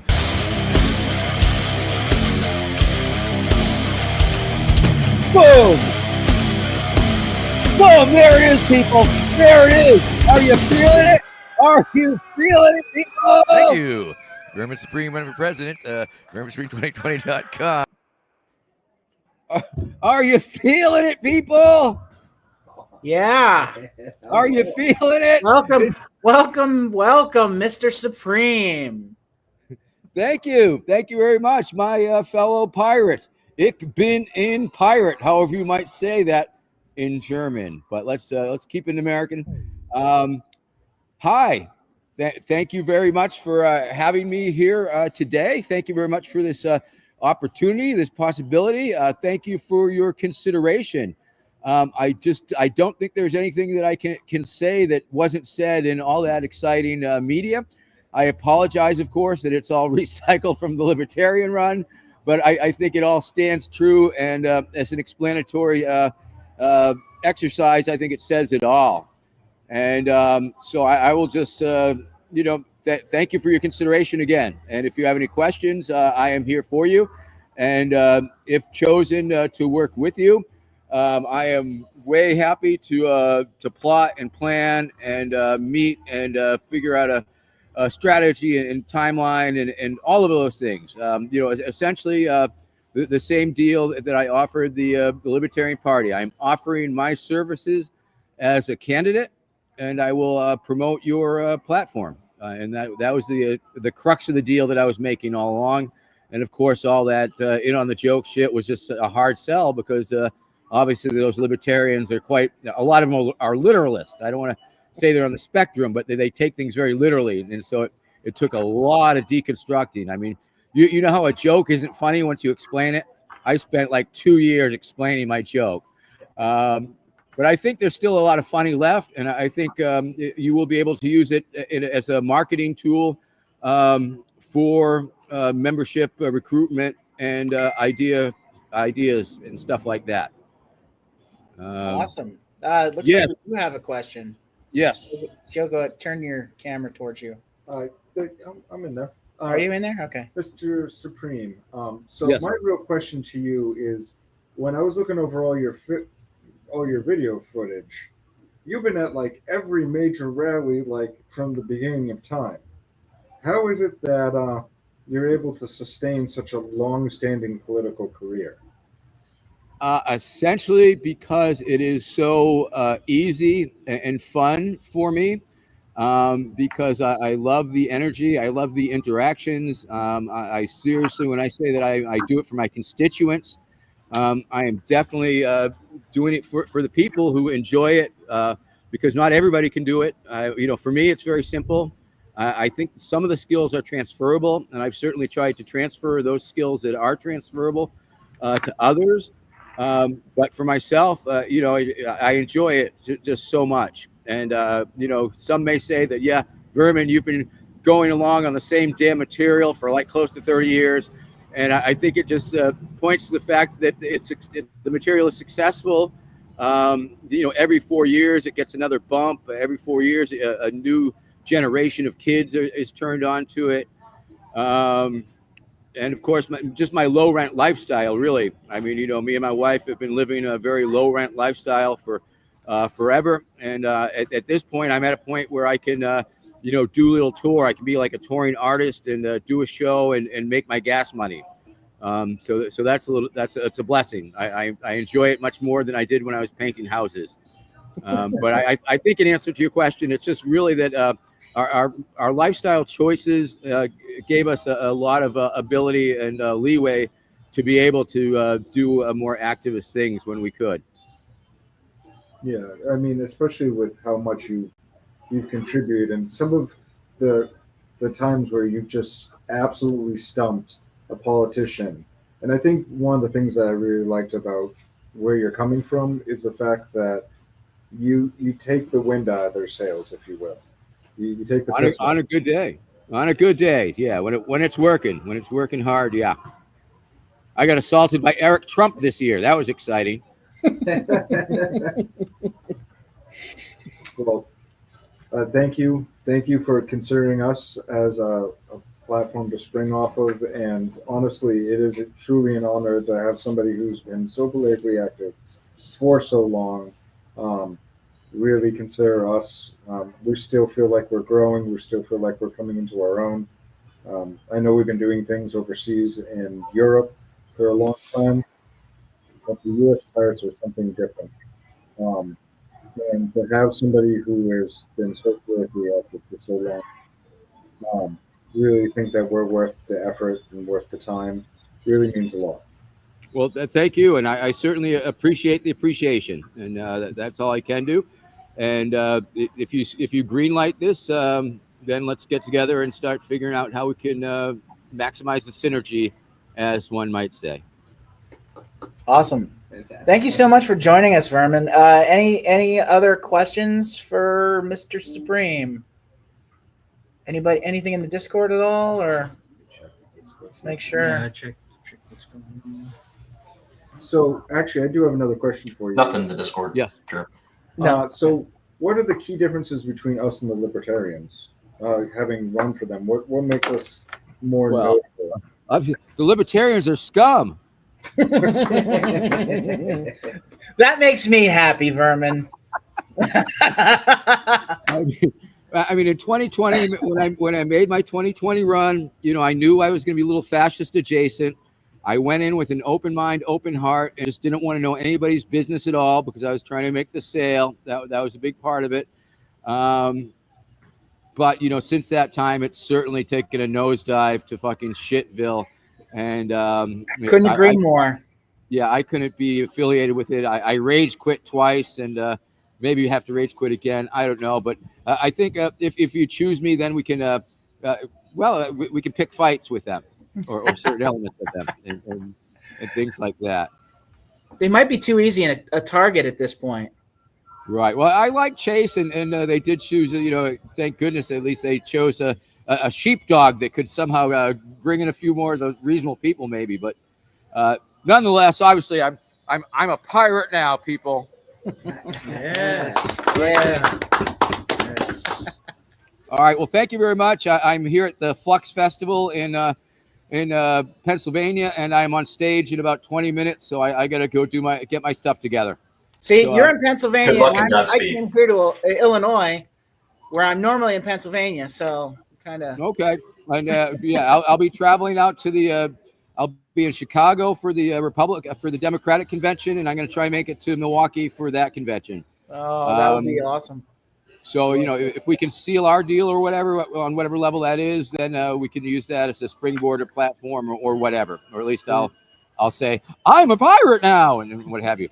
So let me know, and look forward to hearing from you. All right, take care. Thank you so much, Vermin. Thank you. Vermin Supreme, everybody. Vermin Supreme. Vermin Supreme, the Vermin Supreme. Nice. That was lovely to have Vermin come in and join us. I appreciate him doing that. So you will have a line on your voting card for presidential, and you can write in whoever you want, but the guy that came here and made the pitch was Vermin. So that is not me trying to influence an election, by the way. Yeah, I would have to say that we vote for who we think is best. Yeah, absolutely. So All right. Ben, go ahead. Yeah, just a quick question. So they were kind of talking about, a little bit more of a formal partnership, but sounds like then kind of just the the straw hat poll that we're talking about doing, is that going to become business for later, like for tomorrow, or That would be business for after probably the first week. If Vermin is our top vote getter, that would be business to nail down anything. What we're going to work out. It would be after the fact. That's usually how that goes. Okay, cool. So we can see what we can do to mutually help each other out. Makes sense. Thanks. Any other questions, comments, things? Anybody have anything they'd like to say as we come back from lunch? Which I think we're good. We're there. We are right on time. We are right on time, Drew. Despite our couple of small technical snafus, we are on schedule. Okay, how to participate. This is today and tomorrow. We have our Discord. I think the Discord link is in the description. Is that correct? Yeah, it should be. Should be. If you're having a problem with if you're having a problem getting the Discord link, say something in the YouTube chat. YouTube chat also works, but we highly encourage you to join the Discord and actually get involved, because there's a lot of topics and a lot of discussion going on the Discord. It's where a lot of the stuff that we do takes place. And as a caveat, I understand there are people that don't like Discord, and that's fine. But just know that you are missing out on some things. We have not found a suitable replacement yet, so that's why we're still on Discord. So that being said, we're going to start giving people. Yes, Joe, go ahead. I also have to say that Discord is used by many other pirates, the Pirate Party International, Pirate Party of France. So, I mean, Discord's a pretty common use for the commonly used in Pirate Party politics, discussion, communication. Sorry, I just wanted to add that. I mean, it's just a little easier to organize things when you can actually talk directly to other people. Michael. Oh, right. Michael, you have joined us. Would you like to introduce yourself? Maybe. Maybe not. Sorry, I'm trying to figure out phone things, but I don't know if y'all can hear me. We can hear you. All right, because I can't hear y'all, but that's totally cool. I'm Michael Cadwallader, current scribe. I guess I've been nominated as well for Yep, we'll look out. Yep, we'll have. And I'm also running for scribe again. Yeah.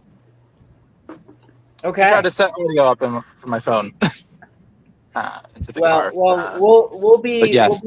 we'll be rolling into that. We'll be rolling into that in a moment. So that we'll be giving our candidates time to speak. Is there anybody? I think, have we talked to everybody that either can or can't join? I don't need to mess with that. I think I have a list. Well, maybe you have it better than me. Oh well, I don't need to see who you voted for. V, you're running for everything. You volunteered for everything. Well, I think I would kind of like to give you. How about I give you 6 minutes? Do you need 6 minutes? If you don't need 6, it's fine. But I can give you 6. I'll give you 6 minutes, and you can give us the reason why we should vote for you for everything. How's that sound? You're Well, still oh, there you first go. of all, that sounds crazy. But can you hear me okay? Sure. Yes, we can hear you. Oh, am I starting now or what? What's If the you would like to, yes, because you're. Oh, you started when you ended the sentence. What Yes, would you 'cause say, we have- Wanda? Yeah. Sorry. Go ahead, Wanda. Oh, I was just making a joke. Okay. So yeah, I'm going to give you the floor, and it's yours starting now. Okay. Well, don't have any materials to make a flashy presentation, but good afternoon, everyone. My name is Sarai Sophie Vance Oviedo, or V, like the letter. Not sure if it's V for everything or V for vendetta. We will figure it out eventually. I'm from the great state of Texas. Um, as of 30 minutes ago, I think I'm gonna change my life completely and start by saying I'm non binary. You can use they, them pronouns with me. I don't think I've ever said my pronouns ever in one of our pirate meetings, but for the future, go vote pirate. And V stands for vote. I'm just kidding. See, that was a joke. Um, doing great. So here is something awesome that I want to say as a why I wrote myself down for V for everything. It is democratic, it is open, it is transparent to say that we cannot have anybody run unopposed. That's not very pirate like, and we are not that type of organization. And the nominations before we started our conference looked very like scant in terms of like only one person um, per candidate position. I do want to say that I've been a pirate for my whole life in terms of believing in pirate ideals, openness, and transparency. I was quoted in a book as 8 years old in where I was doing campaigning for more funding for my school. Um, so that's a little bit over 20 years of experience in policy and campaigning. I don't don't mean to say that as like, oh yes, I vote for V. V's always been a pirate. But just to say, like I didn't want to make it seem as a joke. I'm a very serious pirate. I'm very serious in the international waters where, some of my notable hits of last year is like becoming an unofficial pirate, not unofficial, foreign pirate member. There's a complete word for it in the Australian Pirate Party, and helping tremendously with the UK Pirate Party as they formed, as they joined PPI. And now in the background, I know that I have not been very visible, but invisibly or strategically, or just as much as I could. I've been helping a little bit with the AI working group that is part of PPI as it stands right now. Um, I love social media. I love openness and I love everything that we have going on as a pirate. I have seen a a lot of greatness come out of the this conference. Steal this conference. I love it. And I'm sad I wasn't there for it to help out with flyers and stuff as I usually do. But yeah, any position you ask of me, I will serve. I am on board. I'm on the crew. I strongly believe that a pirate future is what we need for everything. Um, that's my little spiel. I don't know how many minutes that was, and if there are more questions, any questions, Joe, I see that's Joe. Let me unmute the microphone and go ahead, Joe. I'm sad you didn't get to have some of this Chicagoland pizza with us. And I appreciate you applying for everything. However, is there any particular position that you feel that you'd have the most growth in / the one that you want the most? Oh, look at all their pizza. Sorry, squirrel. Oh, and it's amazing too. Yeah, it's really Not to good. rub it in, but it was Amazing. like, So, yeah, I'm really sorry I can't be there with y'all either. Oh. I know that one of the last things that that I have really enjoyed the most was working with Swarm Care. That was one of the best, I guess, on the board type of positions. Unofficially, I have been a member of all the committees, and I think a committee revival is waiting for us in terms of like 2025 and 2024, and pushing forward to, let's see, we're 2024, 2028. You know, keep looking forward as we learn, and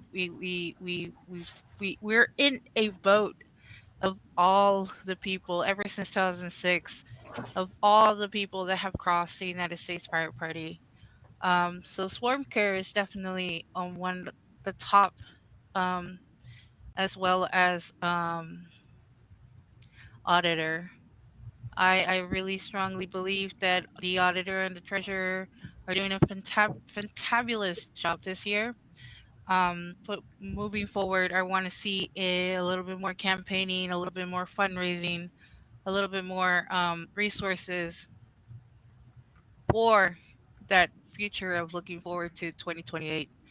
Um, and that's what I see ourselves moving forward. I really like where we're at. Thank you so much, Joe, for your question. Well, we've got 30 seconds left out of that 6 minutes I allocated to you, so you did well. Okay, well, thank you, V. You can stay on with us because you can ask questions of the other candidates too. So, so is Eli on with us? Eli Yeah. was. Oh yeah, Eli. We're talking about Director of Public Relations that you've been nominated for, and I'm going to give you 3 minutes, starting now. Okay. I don't plan on taking 3 minutes. I'll try to. So I'm a choice. I might not be the best choice, but a choice nonetheless. That's about it. I kind of just accepted the nomination without really thinking, but if elected or chosen, I will do what I'm supposed to. And yeah, that's my speech. Okay, awesome. Thank you. Joe has a question for you. no, it's more of a whole reason why I nominated Eli on this. But Eli, I've seen you slowly grow in your involvement and growth. And the reason why I nominated you for this position is because it's still a position where you can grow into it. It will definitely give you more of the hands-on experience, and it is a leadership role, which I would like to see out of you. But most importantly, it's keeping an eye on things and on how we look, which is a very important piece for the party. And the reason why I think it's a good place to start as you grow and develop your leadership skills and being able to come and go as you please, because it's not a position that's going to put a lot of pressure on you, but still push the envelope of your growth. And I think that's the reason for my nomination for you for this and for the other one where we nominated you, or you got nominated. And the reason for that is, again, I think it's a good idea. And so my question at the end of all of this is, how far do you feel like you are willing to go and take it in order to be what's your end goal? Where are you looking to be? I don't really have an end goal. As of now, I'm, I guess, kind of like at a crossroads in my life where I just graduated from college, so I don't really have a huge plan with anything. So I do have a lot more free time, which I'm able to put towards different things. One of which could be the Pirate Party, both national and state if needed. All right, awesome. Anything else? No, I think that's perfect. I think that there's a lot of growth opportunity both with the Pirate Party and with what you're looking for, and I think it will be a position of what you make it. So. Okay, well that'll cover the 3 minutes. Thank you, Eli. We'll come back to you when we get to vice chair. All right, so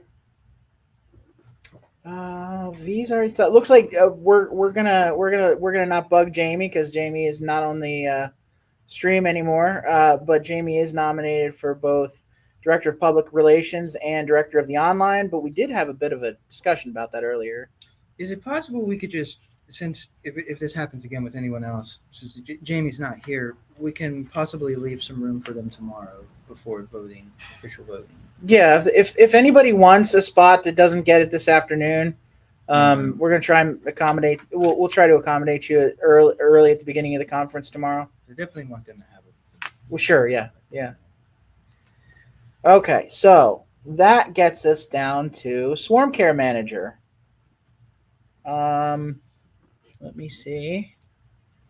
I don't have. I'm looking for. I have a message from Johnny. I'm looking to see if. Yeah, what was Johnny again? Johnny is Joe, up for Swarm Care Manager. Okay. Joe, you are up for Swarm Care Manager. Mm-hmm. So I'll give you the floor for 3 minutes. I'm not going to take the full 3 minutes. That's fine. My whole position is, one, I want to give the party options, obviously. So I'm in alignment with V on that.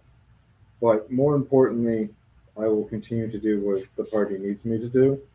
But at the end of the day, it's whatever the party needs. I would like to divert my attention, especially with my own campaign, especially with some stuff on the local level, which is why you see me try and take a step back. However, if the role is different and something that I have not done for the party before, I would enjoy the growth opportunity to do a position I haven't done yet. So that's why you're able to talk me into the two positions. And so kind of killing two birds with one stone, so you don't have to call on me again. Fair enough. The whole reason for me is a growth opportunity to hone my leadership skills and to, again, still be useful for the party. I'm willing to do whatever the party needs. Period. Okay, awesome. Jamie, you have joined us. Thanks for coming back. I have 3 minutes for you to make a spiel for either web admin or Director of Public Relations. I'm giving you the floor now. Great. So if there are better qualified candidates with more time, you should choose them. If not, if you feel that, my years of experience and insufficient amount of time will adequately fill this, then by all means, pick me. But if there are other qualified candidates, you should choose them instead. There you go. Enough. Less than a minute. Awesome. Great. Thank you for coming back. Okay, we were in Swarm Care. Ty, hey. Drew. Yes, me. I basically would say Swarm Care is probably not my strong suit. I do my best. I do my best as chair to respond to emails that come in. But I know from the past that it is not my best. It is not my best place to be. And I don't know why that is. It just is. It's just the way, I guess, it's not the strongest thing I have. Okay. Sorry about You ready? I was over there spilling stuff all over the counter. Okay. If I may add, swarm care would be a difficult role for me as well because responding to emails or things in a timely manner is not my thing. Yeah, it's the timely manner part that I kind of sometimes I try. I do try, but I fail a lot. So, Ty, we'll give you for Swarm Care Manager. Okay.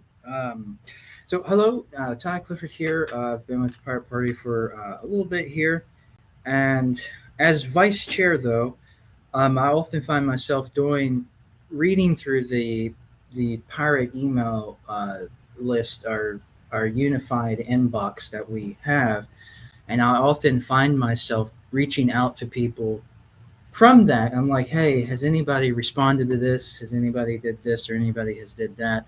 On top of the making sure the committees are operating, which they operate on their own for the most part. You just got to listen, put your ear to the ground, and chime in whenever you feel you need to. But yeah, I like vetting people. I like understanding where they're coming from. I like seeing new parties pop up. For example, anytime I see, let's say, an email roll in and they're going, hey, how do I contact you guys about endorsement or this or how do I become a pirate? I just had one for West Virginia the other day, and they're like, how do you participate? And I'm like, ooh, I get to respond back, and is it 3 minutes already? No, Did I go through a time warp? No, yeah, but if you want to wrap it up, that's actually So, I find it delightful, but as Jamie said, if there is someone else for Swarm Care Manager, because I do like to hang in the background. I do enjoy the vice chair position much more because I can play dual roles as vice chair, and I can as vice anything that's not being done, I can chime in and do what needs to be done right then and there, and I feel more comfortable there than I would Swarm Care Manager. But if you guys feel it necessary, you are the decision makers as voters. So yeah, that's it for you. Okay, awesome. That should cover. I have not gotten anything in writing from Johnny, but I expect to get something, and if I do, we'll read it. We'll read it when it comes in or at the beginning of tomorrow for Johnny for Swarm Care Manager. The next one is Bean Counter Auditor. Dustin, you are up. Cool. And 3 minutes starts now. Okay, so in terms of auditing sort of stuff, I assume like legalese sort of stuff to some extent is what that is concerning, and then also just analyzing or helping out the treasurer to some extent. So one major issue that I saw pop up with the other nonprofit I'm working on is the new regulation that came out for I can't remember it off the top of my head. The one where you have to basically register all of your leadership under a new thing for the FTC. So that is something that I think I brought up a while ago, but I still haven't looked deep into what would be required for an organization like this in regards to that. But that would be one thing that I think probably needs addressed by an auditor. And that just started this year, so it's not due until the end of the year, but still. In regards to other stuff, putting together, or I guess making sure that there's open transparency and like making sure it's available like on the Discord or in the most visible places for normal Pirate Party people, like different transparency documents and things that we have to file and the fact that things were filed and stuff like that. Just making sure that people know what is happening with things related to transparency, because even if we're filing it with the government, like or filing transparency stuff with the government, that doesn't mean that your average pirate is necessarily seeing it.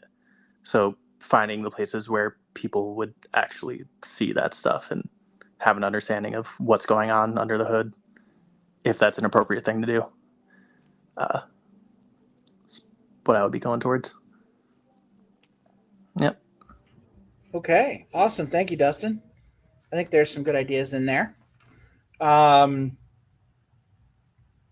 Anybody have any questions for Dustin? Joe, keep this ball rolling. We got a minute left. Well, 45 seconds. Dustin, where do you see yourself going from this position? Where do you see yourself gaining from this position? Part A. And part B, long term, where do you see yourself with the Pirate Party? Where I see myself going with this position is getting more familiar with legal stuff around nonprofit things, and also with, I guess, just what's the other term? Just accounting for stuff in an organization is not something I've really done in detail before, although I'm decent enough with numbers to have gotten my physics degree, so I'm not terrible with them. And then in regards to long-term, also I really care about transparency. So like just knowing how to do that better in terms of practices might be a good thing. If there are Auditor is the position for party transparency, I think. So our time has expired here. Oh, okay. So stay on with us here. Jamie, did you have something for Dustin? I just wanted to say that every role has a part to play in transparency. Right. Just like within the software development process, every role has an element of quality. And in the Pirate Party, everyone has a job to do for transparency. You are correct. Yes, that is a good reminder. Thank you, Jamie.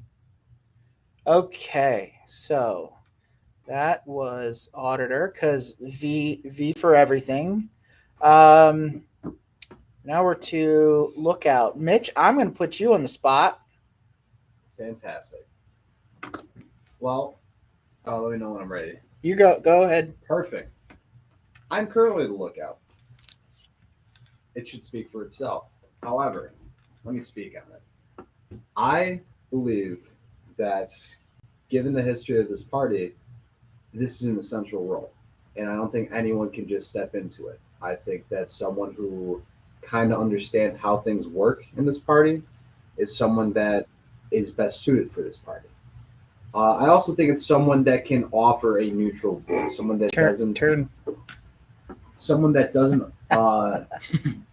put themselves in a specific camp, someone that can say, okay, I have to be the neutral mediator. I have to come in and say, here's what's happening here, here, here. Your side says this is happening. Here's what I view from my end, and here's how I think we could work it out.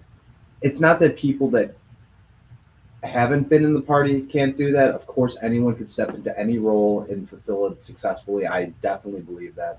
However, I think that for this particular position, someone who can talk to people is essential, and someone that knows what's expected of this party is essential. Someone that's going to adhere to the core values.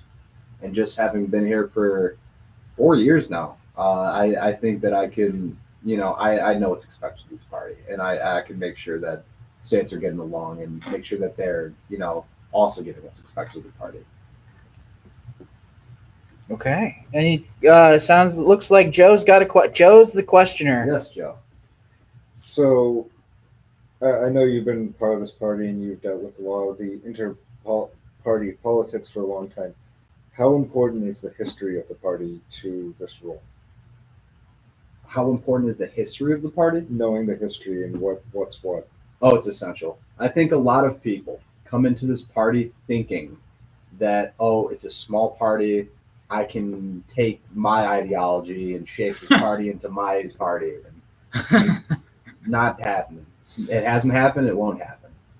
But if you're willing to put in the effort and build this party with your core values in place, and you have an idea that you think aligns and you want to push it, you want to see if maybe we can adopt it.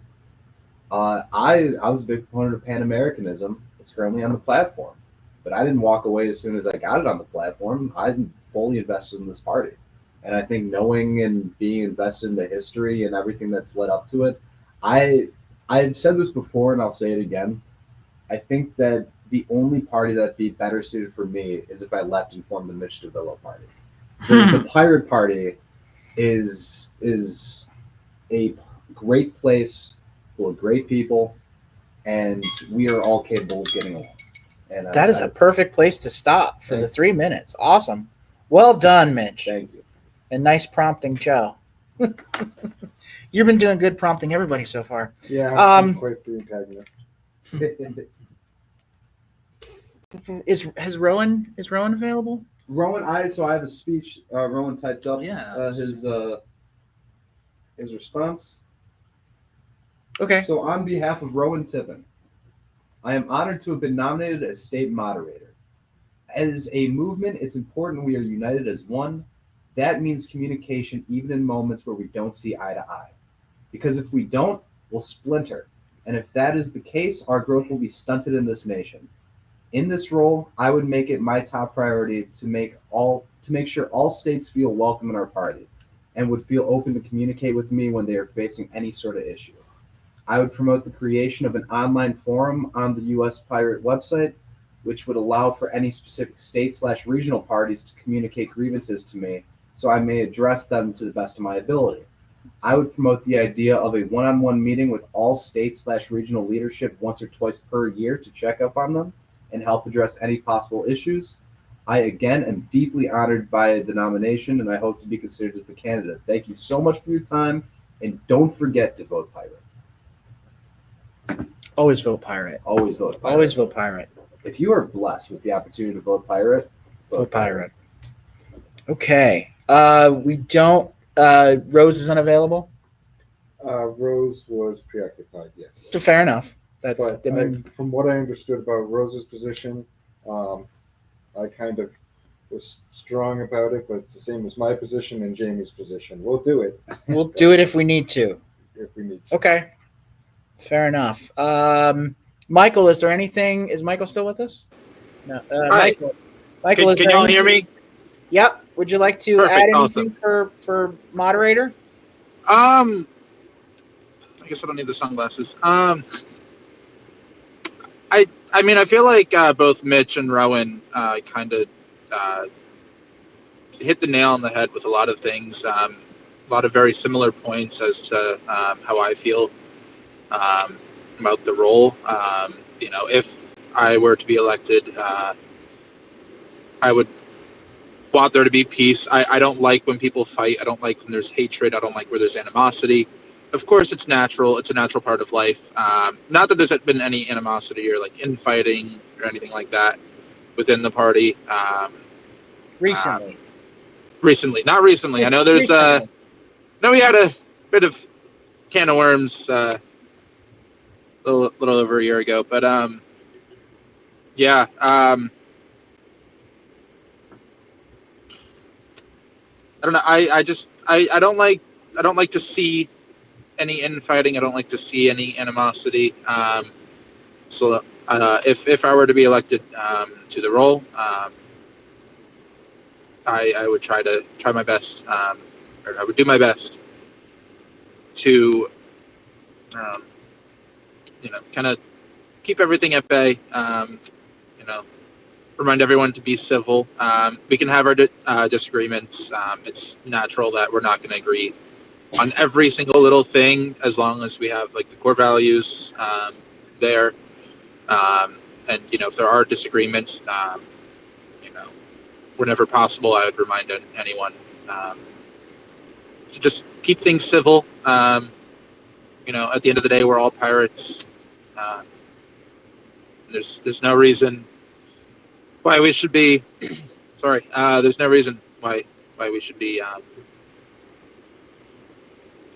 Hateful toward anyone. Yeah. All right. Thank you, Michael. Any questions about this role in particular? I'm looking at Joe. I mean, I have questions, but I'm not sure if they're appropriate. Okay. Fair enough. Thank you, Michael. Okay.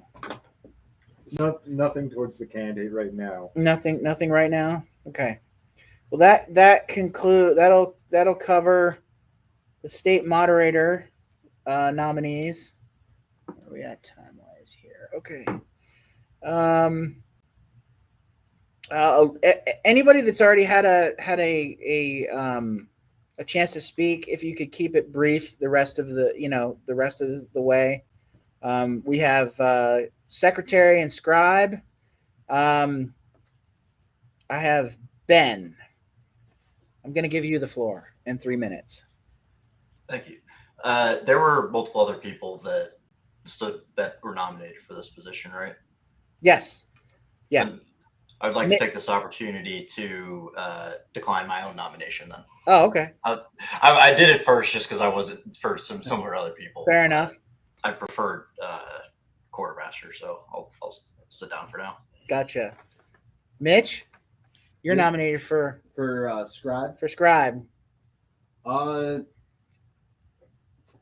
than the fact that I promised to keep up with the transcripts, both from Jitsi and the IRC meetings, I'll try to teach myself shorthand for the position, so then I can give like real nice, clear transcripts. Wow, that's impressive. Don't try. don't. He says try. Yeah, that's okay. That's the most I could do. All right. I just saw a picture of shorthand for the first time, and it scared me. So, but I will try.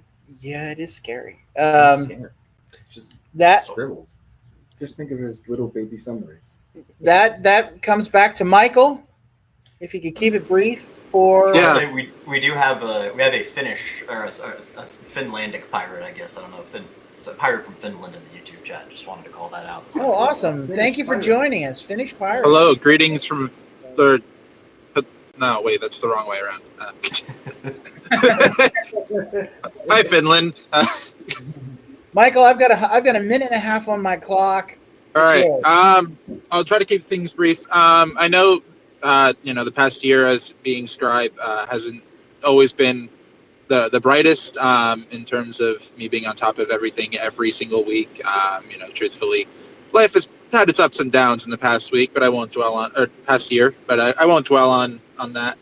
But I've enjoyed being scribe. I've felt that it's given me great opportunities to be on top of things and other things in life as well. And yeah, I love writing things into documents. And I hope that the committees start picking up again, because I'd love to work with IT to hopefully get some type of thing to have the minutes pop up on the website and email list.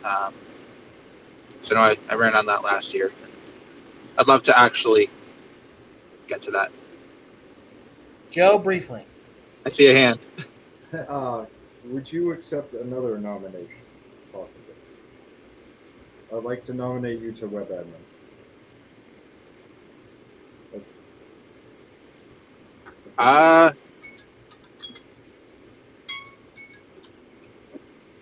Can you give a brief descriptor as to why?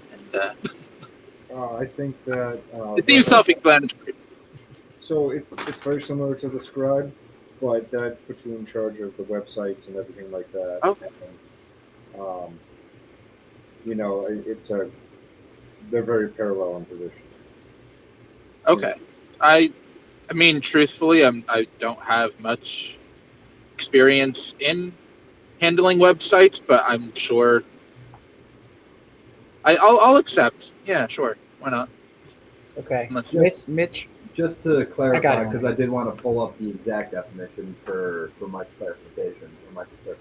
That the web admin or director of the online, which I think is a pun because it's on-line, who shall coordinate volunteers to maintain online infrastructure of the party, such as websites, blogs, and wikis. So you're not even necessarily you don't. Yeah. Wait a second. We're back. Okay, we're back. Okay, we're back on. Michael, you said that's Never mind. I'll on second thought, I'll decline that nomination for web Okay. admin. But thank you. I appreciate tremendously the nomination. For that. All right. I could actually try and take that on if you really don't. For the director of the Omni. Since we're on the subject, I would self-nominate for that position. Jamie? I must admit, I'm a little lost as to who's nominated for what roles. Can we put these things in like a pirate pad so people can look at them and know who's running for what? The link is still the conference Discord channel that we're the exact paper that we're looking at is in the Yeah, but no, Jamie's talking about he wants all a the pirate, yeah. descriptors. who's no who's he doesn't know who's nominated. Oh, that. I know. I probably I let the chaos reign a little bit and let us go my back and apologies. forth. I thought you meant Since something I'm the else. one who's been doing the most disrupting to this, I'm happy to write up if Jamie just whip up a pirate pad for me. No, I can get it, Jamie. I will put it in the Discord at conference, and as well as the signal, so you can access it privately. All right. Great. Thank you. I was about to run out to the computer. All right, so we are into quartermaster. And Ben, you have the floor and 3 minutes. All right. Yeah. Thanks. I probably won't take the full 3. And Joe, appreciate the nomination to the position. As I think most of y'all know, and for those out there viewing in YouTube land, I've been was the bean counter / auditor for this past year, and worked pretty closely with Joe to get the audit report done and tried to get it into form and format and process that would be pretty repeatable for the next person to take it up. And I feel like I've gotten that. So I'm looking forward to working with whoever wins the bean counter position after me to keep that process going and then expand to other ways of developing party transparency and enhancing that. But as far as quartermaster goes, I think early on Joe had mentioned that he was probably not going to be looking for another term in the position, and so I'd kind of taken the opportunity while I was working with him on the audit report to familiarize myself on both the duties on the financial side as well as the FEC side. And so, kind of have a pretty good understanding of, how the money is moving today and would be in a position to take it, from there. And then on the FEC side, I haven't kind of gone through any of their trainings yet, but I've, played around in the portal a little bit and have been talking with Joe about other ways that I could start to help out there as well. But, it's something that I would be, excited to learn. And I think it would have a lot of crossover benefit for me personally as we work to build out Texas and work the Texas process, and I'll be able to kind of cross apply the things that I'm learning in the quartermaster position to what we're doing down here in Texas. So appreciate everybody's time, and don't forget to vote pirate. I've a little over a minute. Is there any questions for Ben? You have a question? I do. Okay. So Ben, how was what you're talking about working with me specifically, but you haven't done any of the training on the FEC site. How much are you willing to invest in time, and more specific, how much time are you able to invest into this position? And then the other question I have for you is, one of the things that we haven't been doing as much is the fundraising aspect of it. And what were your ideas for doing fundraisers? Yeah, so on the good questions, and so on the first one, in terms of the amount of time that I have, so for those who don't know, I'm starting grad school in the fall, and so I have another 2.5 months of nothing. So I have quite a bit of time over the next bit here to get up to speed on some of the areas like the the FEC filings that I'm a little bit less familiar with now, and then going forward once school does get started, this is one of my higher priority activities that I'm involved with, and I don't anticipate I will make time for this. as it needs, and as I feel like I have things to contribute beyond the kind of the core responsibility set. And Joe, I'm sorry, remind me of the second half of your question. Oh, for fundraising. So very candidly, like I am not the person to roadshow and kind of handshake for dollars. Like that's just not my personality and kind of, how I prefer to be spending my time. But where I do think, I could be helpful and, where the quartermaster could plug in is, I think, kind of like how Massachusetts has it set up where, they at least we have the donation buttons, you guys have it everywhere, and kind of, publicizing and getting that out in front of more people and, working with, probably getting a fundraising committee together to cover for the, the things that I don't want to do and help them, develop, whether it's, social media, marketing content or email content to start the flywheel going in that way. So hopefully that answers your questions. Okay, and that is time. Dustin, you're still with us, right? Yep. Thanks. Okay. Yep. You've got 3 minutes. Oh, okay. Yeah, I mean, I haven't done any FEC trainings, so there's that. All of the things I said before about transparency still hold. I'm not super passionate about being in a treasurer position. That's why I said I wasn't taking this especially seriously last time. So if someone else who prefers it can take it, then that's cool. Would rather be an auditor. I guess. And then in regards to, I guess the previous question in long-term stuff, I guess for the most part, I'm focusing more on software engineering stuff and probably making more stuff related to that for the party. And just in general for like purposes for society is where most of my focuses are. But then understanding business side stuff and law stuff is like critical in doing anything for society, I guess, because laws require it. So yeah, I'm more concerned about like actually doing things rather than being in any particular positions. Okay. Joe, do you have questions for Dustin? No, I think he answered that. Think he covered them all? Actually, I take that back. Sorry. Oh, okay. If you do get the position, how are you going to raise money? I mean, there were things we did before in terms of outreach that I would say were more related to fundraising. So probably would collaborate with previous resources we created in outreach that were basically specifically for fundraising. And then I would more so refer to the auditor because they would be in charge of making sure we had the legal responsibilities for being able to fundraise in particular ways. Because I think 36 states require you to have filed in some sort of way or gotten an exemption to legally be able to solicit in them. And then that includes DC. So making sure those are set up properly would be coordinating with the auditor for that.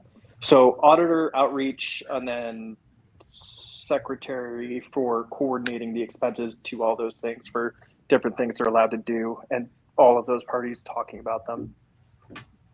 Something like that. Yeah. Okay, awesome. Thank you. That leaves us with 10 seconds. So thank you very much, Dustin. All right. Make sure I see where I'm at here. Okay, so we're into vice chair and chair, captain and first officer. And I'm just going to take the privilege here and talk about both. I've been your captain for, was it not right quite a full year? Was it? It hasn't been quite a full. It hasn't been quite a full year. I would be honored if you would like to continue me as your captain. Conversely, I would also be just as honored if you made me vice captain, vice chair, like you did last year. I will continue to do this job to the best of my ability. My experience and my I think my skills are pretty good fit for either of those positions. So yeah, with that, I'm gonna pass it over to Ty. Oh, Joe, you've got a question. He's like, "Nah, Sorry, not so No, fast." go ahead, Joe. Which position do you prefer? I'd be equally happy in either one, honestly. I mean, I'm pretty happy in the chair position, but in the vice chair position, I think I'd be good either way. I'm gonna do my best to make every meeting possible, as I have in the last year. I think I've missed a couple, but mostly more on the IRC side. Not that it's just the way that it fell out, but go ahead. As our captain, what have you learned? What have I learned as our captain? Well, this is the first time I've ever mostly been coordinating a national conference for anybody. So this is an experience for me. I do have experience with making agendas for meetings and everything. And this was, but yeah, I don't know. I'm learning all the time. I'm always learning. So it's hard for me to say specific stuff, but I have appreciated the chance to also dig even deeper into the pirate politics and be happy with that. So, I mean, I think I speak for. I don't necessarily speak for everyone here, but I think you've done a phenomenal job as our chair of this. I appreciate that. You know, and I'm truly grateful that you're a part of this organization. Yes. Well, I love this. This party is my party. I finally found my people. A couple years ago, the Libertarian Party was brutally axe murdered, and and I was basically shown the door. So that party was never the way that I wanted it to be. It never lived up to its ideals. Let's put it that way. They say they're the party of principle, but in truth, it doesn't work out that way. They have high ideals, and I think our pirate ideals are better. Can I get one more question out of you before we move to? Sure. Is there anything from your first year that you either regret or wish you had done that you hope to implement during year 2 should you be reelected? I would say probably the biggest thing is I would like to see if we could find I know I bring this up, but our situation with IRC is very broken. And it's not, so if it's not that I am not hating on IRC in general, I'm just, our current setup is broken. And if there was a way that we could fix it or find an alternate for those meetings to have more participation than just the PNC on these jitsies, I would like to be able to bring in people that, that are more casual members to be able to talk with the PNC and interact with the PNC on a regular basis. And so I don't know if that actually means getting rid of the IRC, but finding an alternative, I think that's sort of one of the things that's kind of bugging. Okay. So last call for questions from me. I don't see any hands. No hands. No hands, Joe. You're done. All right, Ty, I'm giving you the floor. If you could give a spiel for both captain and vice captain or first officer, okay, I would appreciate it. Well, hello. I've been vice chair, selected slightly after Drew became captain, and I definitely knew the amount of responsibility it was going to take, because you are head of everything and it is your responsibility, no matter if you think it is or it isn't. If a committee isn't operating, if an idea isn't getting finished, if a graphic isn't getting made, you need to step up. I do feel I've been doing that every now and then. And if there's a meeting happening, There hasn't been many voice meetings happening lately, which I want to push to have those happen more often, whether they're on Jitsi or on Discord. But regardless if I'm participating in it or not, I tend to sit in on that meeting anyway, just to hear what's going on, because maybe there's a really, really good idea, but they're missing one little element, and I thought of it, and I want to chime in and help them with that.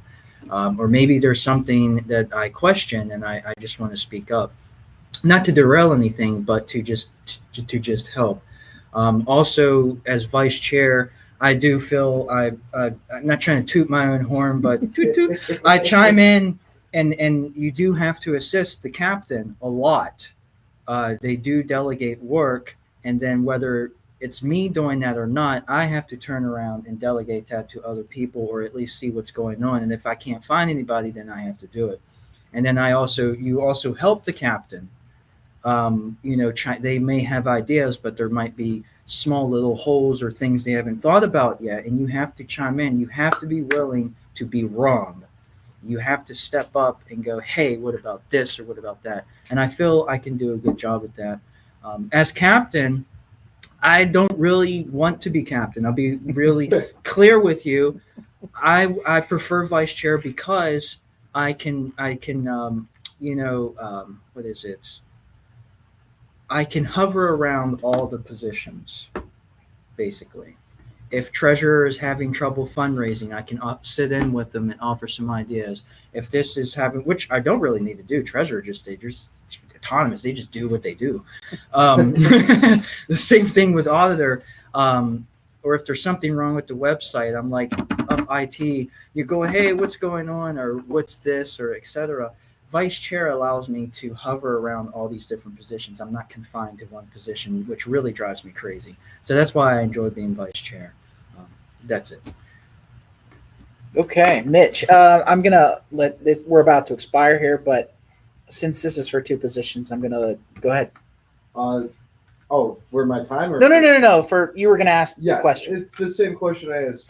Just as vice chair now, since you've made clear that is the position you prefer, is there anything from your year as vice chair that you either would rather wish you had done differently, but you hope that in year 2 should you be reelected to accomplish? Yes, I have learned that I need to start scheduling way in advance when I want meetings. When I see a big drop in participation, I need to start scheduling in advance more stuff in the Discord so that it alerts more people that we need more participation. That's something, and we do chat, but I want more. I want more. I want not like a full, I'm not trying to ask for a 20-hour work week here. I'm just asking for a half hour to an hour of voice convo every other week to kind of just keep us on track, and then we embark on our own little journeys and then convene back every so often. So that I learned that there needs to be markers set per se. To someone has an open mic. No, I think you're hearing this. I'm sorry. Okay. There needs to be markers set to alert more people of more things. And that would really work with. So I would need to get in touch with the webmen more often to kind of help facilitate more of that. So yeah, thanks for the question. Thank you. Awesome. Okay, so any other questions for Ty? Just a little housekeeping. Do we have that list for Jamie and yes, and for everybody? It's not just for Jamie. Yes, I posted in both the Signal and the Discord, so everyone should have access to it. It has the complete list of candidates, including V for everything. Awesome. V for everything. And a pleasant surprise that was just as pleasant as Vermin Supreme joining us. Yari, you have joined us. Hello. Welcome to the 2024 conference. Hello. Lovely to be here. Would you like to introduce yourself, please? Yeah, sure. I'm Yari, aka Rose Klein. I am the current California representative. And also, I just want to flag that that I haven't been part of much of the discussion leading up to this. And part of that is because I have been working with the local university encampment against the occupation of Gaza, and I got arrested yesterday morning. Oh, wow. Well, I assume you're out. I am out. I'm fine. I'm good. I'm out. This isn't like my one call or some shit like that. That'd be wild. But happy to be here with y'all. Well, that certainly ups your pirate creds. Not that you needed them. Thank you. I try my best. Well, I'm glad that you are out of jail and mostly unharmed. I think we should have a round of applause for Yari. I think so too. Thank you. Thank you. So, okay. I'll tell you what, Yari, if you're cool in a minute, we skipped by you for the nomination for state moderator. But I will give you a few minutes very shortly. We'll finish up the captain and vice chair speeches, and then I'll come back to you if that works. That works fine. Thank you. Okay, perfect. Mitch, you're on the hook for both of these, so I'm going to give you 3 minutes, and then we'll allow some questions. So in my years since I've been here, one of the key things that I've wanted to do was not just grow the United States Pirate Party, but to extend the reach of the United States Pirate Party in collaboration with other parties in the Americas. Via Telegram channels, I've been in contact with pirate parties in Argentina, Brazil, in Chile. And one of the key things as captain or vice captain would be to continue that international cooperation. I know we have a strong tie with Europe. Europe, I think, is doing all right. And I don't think they need the U.S.'s assistance.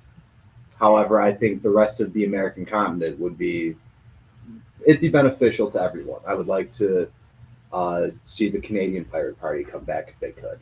But in terms of what I could do for this party, I just want to make sure that I want to see growth. That's the key word. I want to see growth and autonomy and a localized grassroots movement to see, hey, these people do realize they follow our core values and they want to build up. And I want to have trust in these people that they can build it up.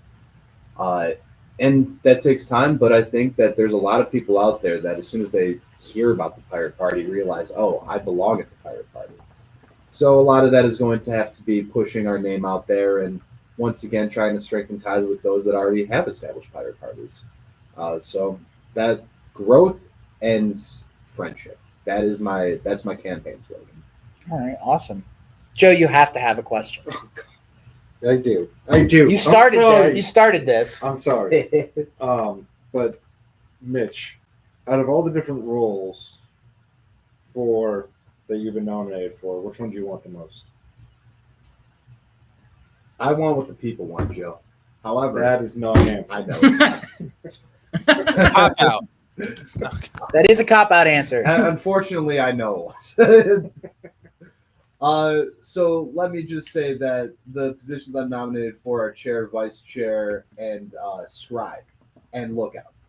I'm actively and as of recently, the web admin. Let me first give my full-throated endorsement to Drew and Ty, as they've been fantastic leaders.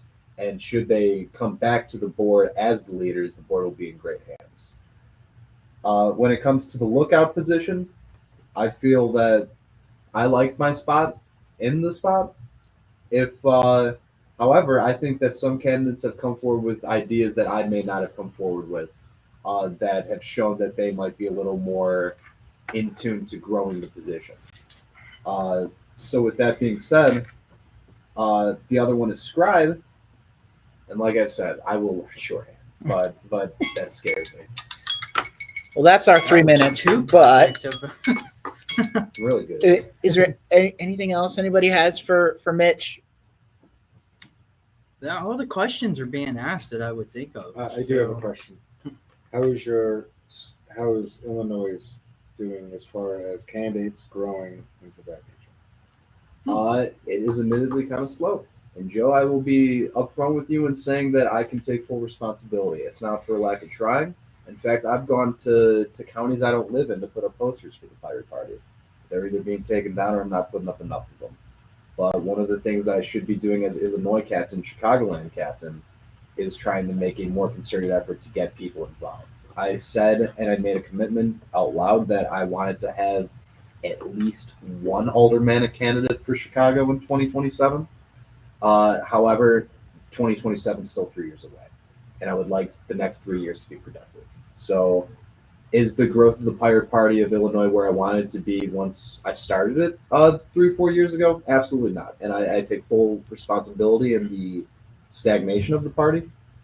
However, if I could just take more examples from someone like James O'Keefe, who is, in my opinion, the premier when it comes to leading a state party, then I think everyone should take notes from Jamie. I'll say that. And once I start learning to apply those notes, the Illinois party will be a force to be reckoned with. But right now, admittedly, there is work to be done. One thing I would like to say in terms of political party volunteers and growth and all that stuff, I know for a fact that through my interactions, especially on Facebook, that we have way more support than we do volunteers. Mm-hmm. We have a lot of people, but that's the same with every political party. Every political party, even the big two, has a lot more people that are supporters than those who are active volunteers. So don't feel bad. Is what I'm. Yeah, just wanted to say that.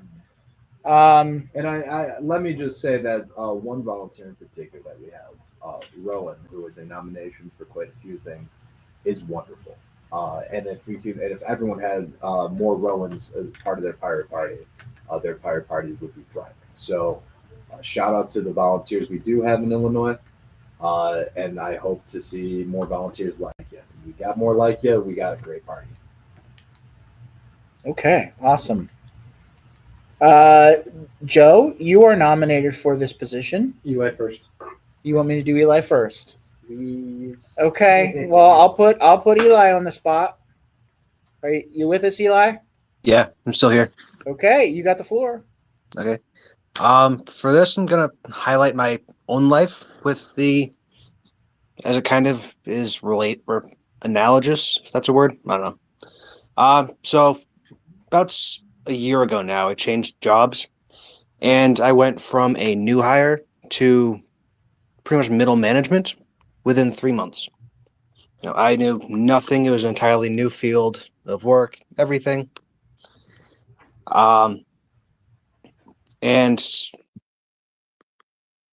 I had a train of thought, and then I completely lost it. So I switched jobs, new career, everything. I was knew nothing. Kind of like how I am with this, or how it seems. I'm new here. I don't know a whole lot. I barely recognize faces and so on. And I'm learning, and I constantly take little baby steps, trying to figure out where I could do, and maybe this position isn't right this time. But in the future, if it is still available, then I could. I so screwed up my words there. But pretend that was really inspirational and amazing. All right. I'm sure Joe has a question for you. Yeah, so you said that you were going into or looking to take this position, or you're new to the party, you're still learning. But my question to you is, how would you know how to do a job before you start doing it? How would you get experience before you have the experience? It's a good question. Everything is similar in certain ways, where I might not be very good at being in like a secondary role here, or I don't know exactly what the role would entail and so on. But as I figure out those roles, I probably have experience somewhere in the past where I can use the knowledge that I've learned from that in order to push forward and figure out exactly what I'm supposed to do from there. So, yeah. I don't know where I was going with that. So I got another one for you, and then I'll relinquish to Ty if that's okay. So one of the key things that in my years of being an employer is I always preferred to hire new people over people who had moderate experience, and the reason for that was because of that way they could have the humility that when they made the mistakes to own up to them, and yet not have the arrogance that comes with some of that experience in saying this is the way. What type of humility would you bring to any position that you would have? So these are good questions. I haven't really even thought of a generic response. That's a good thing. Yeah, it is. So, I've made mistakes before trying to figure things out in the past. And, well, I own up to them all the time. A good example would be with the Massachusetts Party. We needed to update the media list of news agencies and so on. I had no clue what I was doing into that, and I sort of half-assed it and did a decent job from what I understand. But I didn't know how to actually update the list. I had a Google Docs form of news places and websites or emails. And, I admitted that I didn't know what I was doing. I didn't know how to do what I was supposed to do. And I reached out, and I think it's been fixed because I didn't know what I was supposed to do, but I owned up to it, and I reached out to someone who could help me out with it. And the problems naturally fix themselves, even if I don't know exactly what I'm doing. Okay. Our time is up on that. May I allocate some of my time to allow Ty to ask his question? Ah, right. Well, it was kind of answered. If you don't know you're doing, I'll just say the answer because just to give a synopsis of what you said is if I don't know how to do something, I Google it and I look at someone who does know what they're doing and I study what they're doing and then I adopt it to what I'm doing, what I'm supposed to be doing. If I don't really know, and it's really the only way, you got to look at someone who's already done some things in some fashion and then take from that and go, okay, I can mold this everybody this. learns by piracy. Copy pasta. Yeah. Everybody Yeah, learns by piracy. The best way to learn and the best way to lead, I think, is by example. So, and yes, that concludes. Yeah, it was answered kind of like in a my circle, apologies so. for kind of throwing up on top of that. Joe, you are our last nominee. Before we go back to Yari for Lookout, right? No. With so many other candidates, why would you choose me? But that being said, I am a servant of this party. I am happy to serve. I do have leadership experience, long-standing leadership experience, so I know how to point us in the right direction. But one of the challenges and one of the weaknesses in my accountability is in executing in a timely fashion. That has been a long-standing issue with me. But I hold myself. I don't want to sing my praises in that regard because in the end of the day, my greatest strength is my accountability. My greatest strength is my ability to admit when I am wrong. And so, again, it falls back into the politics in which I want to bring into the table. I want to be the politician who can admit when they are wrong. I want to be the change. And so, if I'm elected to this position, even though I think that there are much better candidates for this position at this time, I will do my best to fulfill the roles that I am requested to do. You know what I love about what you're doing today, Joe? I love how you're totally refining your candidate speeches, your off-the-cuff candidate speeches. This is what it is. I mean, because you're going to be getting them. You're going to be getting questions. You're going to be getting. Are you AI? ChatGPT. Yeah. No, I mean, what I mean is if anybody doesn't know, Joe is on the ballot for state legislator, right? Is that right? Yeah, Joe. Joe PT. Joe PT. You might have to sign into the next Jitsi that way. Joe PT. Joe PT. But yeah, did I get that right? You're on the ballot. So one of my core things is always adapting, growing, learning, and getting ready for the next step in life. As you can tell by some of the questions I've had for everybody. You've had some great questions. And part of that for me, my next step is to step back so that I can go to my next step. So we should be a party that's running candidates and kicking out the people who are absolutely should not be leaving our country. And yeah. And I would rather see Mitch run for president. Mitch for president. You know, than We'll get there eventually. See who's in there right now. I mean, I'd be okay with Mr. Supreme, but that's just because I want the marshmallow guns. I want zombie power personally, but that's just me. I think you should all brush your teeth first. I'm partial to receiving the new better guns.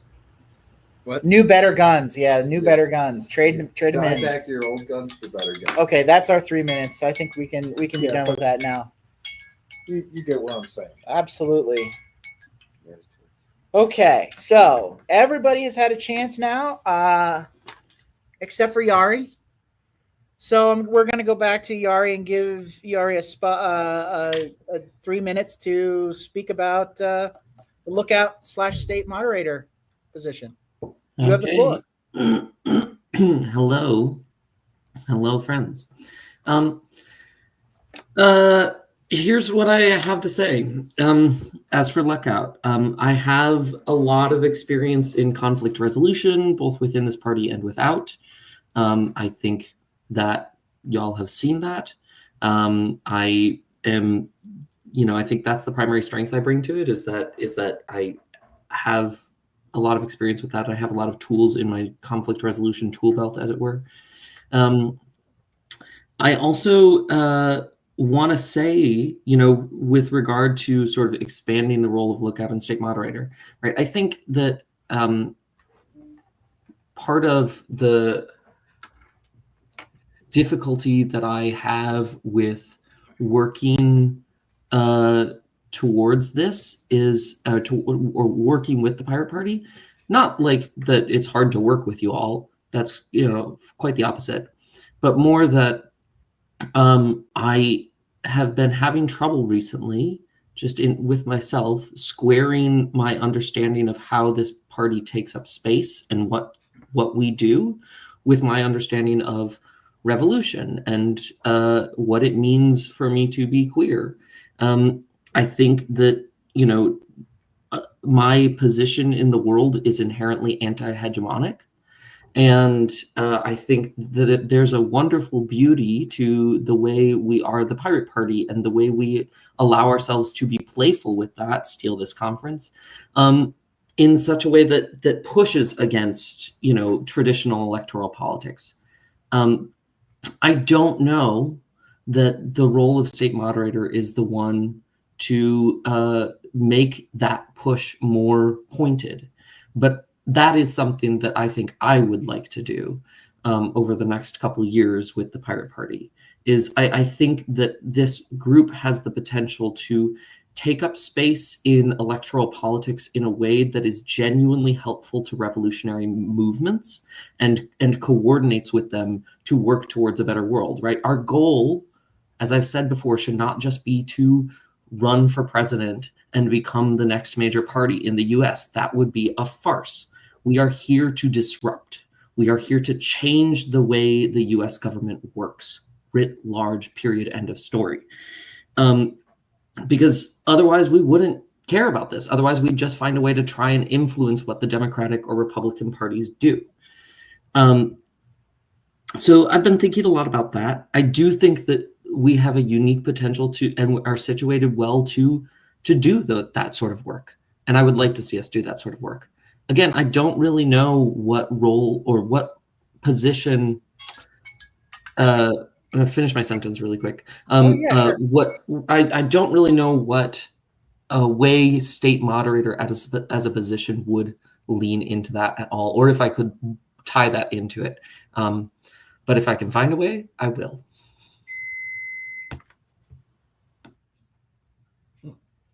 Joe has a question.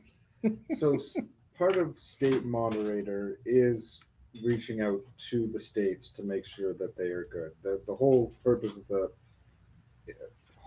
the position is like swarm care. What swarm care is to organizing outside organizations. From when I was originally conceptualizing and putting forth the proposal for a lookout, is to be the internal swarm care. So helping develop individual states, being the state support to, like in Mitch's case, being the one to help Mitch develop his party, get more traction, grow with the states that we already have people in and support in, new parties who are trying to become established. How do you see yourself being able to apply what you know about the party, your long-standing history with the party, to make that more of have a grander impact? Thank you for that question, Joe. I think that's really insightful, and I appreciate your description of the lookout that way. I don't know that I had framed it that way in my mind, and I think that is the framing I'm going to be using going forward, genuinely. That it is sort of the swarm care for the party itself. And I think I think what I know of this party is genuinely that, like, and part of the reason I'm so glad that this particular event, that this PNC is happening, is I think we do really well when we have the sort of call to consistency and the call to being in a space with each other. I think in-person events are really, really helpful to getting the things done that we want to get done. And I think in terms of swarm care, what I would be wanting to do, what I want to do is get us to have more intrastate events. So I would be, I think, helping the swarm care with that. And then also I want to make sure that that we are finding ways as individual states and as a party to continue to sort of push, right, to push for our message and to push what we care about into the public mind. And I think, I don't know if that answers your question, Joe. I feel like I've sort of sidestepped it accidentally. And I agree. I am thankful for the sidestep because it helps me better understand your position. Yeah, I mean, I think genuinely, with regards to how we relate to each other as a swarm, I mean, I've had a fair bit of experience with that, when organizing committees and when being the chair. I think that a lot of that comes down to making sure that the work that we're doing is on people's radar, right? It's going, hey, have you thought about this in the past week? And as long as people are continuing to show up and do a little bit of work at a time, I think we're going to get really amazing things done. And we already have because of that. Awesome. Thank you so much for joining us, Yari. Glad you're out of jail. Yeah, me too. That doesn't sound like fun. You got a jail free card, right? Well, that depends on how the citation plays out. We'll see. Yeah. We don't want you to get the frequent flyer card. That's none of us want that. But I mean, if it helps, I mean, like, genuinely, that's the thing, is right. Like, if it pushes forward the causes that I mean, yeah, I don't want to get in handcuffs and get put in a cage again either. That sucked. But like, you know, if it helps forward the things that I care about, then I'm gonna do it. And those are the kind of pirates we need. GL reform from the inside. That's dedication. That's way to go, Yar. You know, yeah. Well done. That's what I'll just say. Well done. Thank you. Okay, so that concludes our officer question and answer / speech session. Do we have the list live? No, we didn't put it out yet. Is the list? The list is in the Discord. The list is in the the list is in the Discord. Yes. I'm currently editing a page on the wiki to add all of the. See, you're doing scribe things. I'm doing scribe things finally after. So then the second thing is, I think we're ready to release the form for voting. Okay. Voting can officially begin. Mitch, could you help me out on that? I'll Sure. post it. I'm gonna copy pasta into the thingy, and then if you could delegate it to where you're more rapid on that than I am. Sure. What do you need me to post? 1 second. You got. I'm bringing. And if I could just take a moment to all the people who didn't show up in person, you missed out on some of the best pizza I've ever had in my life. Oh yeah, you guys. I can't believe there was this one pizza called the Monster. The Monster. And it has every Everything. topping on it, Everything. and it's still cooked through. Listen, I don't know. I'm from Jersey. We've got pretty great pizza. I've had that New York pizza. This doesn't compare. You're not here to I ate dispute 3 it. slices of refrigerator Domino's. It hurt my soul. That's for solidarity. Way to go, Wanda. I mean, Domino's. I mean, it is. I eat Domino's. I eat Domino's too because it's cheap. I like the garlic. There it I had DiGiorno for lunch. You need this posted? It's not delivery. Um, Man, we should be the getting paid Discord. for all these sponsor slots that we've been putting in here. the Jitsi link and yeah. See, there was a link for vote. Where's our paycheck, Domino's? Yeah, Paycheck Domino's and Coke Zero for the product placement. Holy moly! Ty, do you mind? I see you shared the link in the It's coming. signal. Do you mind if I add that to the? I don't care. Yeah, add it. Yeah, I'm kind of if you don't mind as well. I'm just kind of copying and pasting the agenda from the Google Doc into. That's what you're supposed to do. Copy pasta. all Jamie, the way. you have your hand up. So how are people supposed to rank candidates? First, Or second. did we change that? Well, I think he's saying that. So just 1, 2, 3. It's one singular. So at the top, I put here. I'll read it. It's your first choice first, comma your second. The form is ranked choice voting. First name is your first choice. Second name is your second choice. Third name is your third choice. Please separate by comma. So put all three Thank answers in your one space. Yeah. There's many, however many you're or voting line for. by line, however, but preferably by comma. CSV. Yeah, CSV format, please. Comma separated value.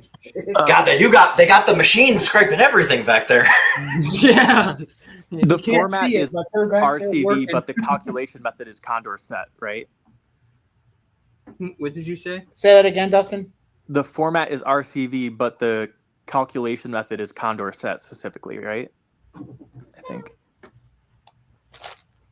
Or I mean, both of them have the same format, but like the way you guys are calculating it. Yeah, From the you know what? bylaws. I don't know the formula off the top of my head, but it is a version of ranked choice, right? Right. Or it's in that format, yeah. Yari, can you answer that question? I think you might be one of the most Yeah, can you state the question again? I know it's about voting, but I missed it. The way it's being calculated is Condorcet method. No, it's the Schulz method. Oh, okay. Thank you. Yeah, confirmed from the bylaws. Awesome. Thank you. Thank you for clarifying that. Which we'll be doing it mostly just, I mean, we're going to be tallying it anyway. So- there'll be eyeballs on it. It's So- not machines, just to clarify. So what happens is that form is open to vote. and we will be closing that. I'm looking at the wrong paper. We will be closing the vote, so the last votes need to be in 2 p.m. tomorrow CST. 2 p.m. tomorrow CST. Central. So it is open from now until So then. Make your calculations for And then wherever you live. That should be 3 p.m. EST. Yeah. Yes. 1 p.m. Mountain Standard Time. No, the other No? way. It's CST is behind EST. So it's 1 hour back. That's it. Yeah,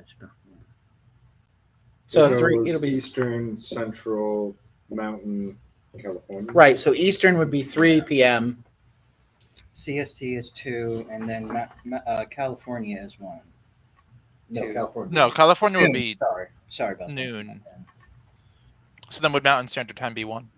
Yes. Yeah, that's what I That's- skipped Mountain. okay. That's what my I always forget about Mountain. What states use Mountain?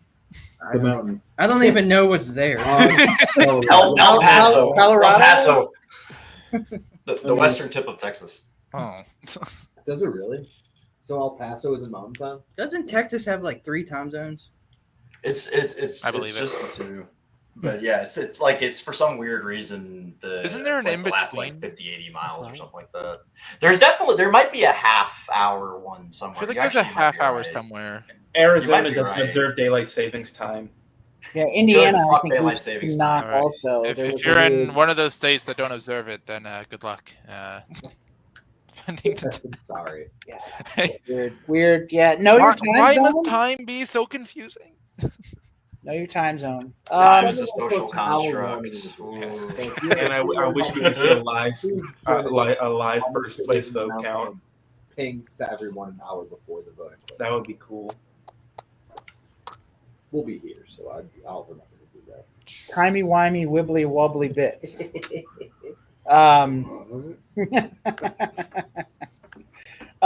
Okay, so we actually don't have an official presentation right now, and the reason for that is I wanted to make sure we had time to get everything done, and we are over time and for what that is. So we have the last 25 minutes that I would like to talk about, and this would be another open discussion.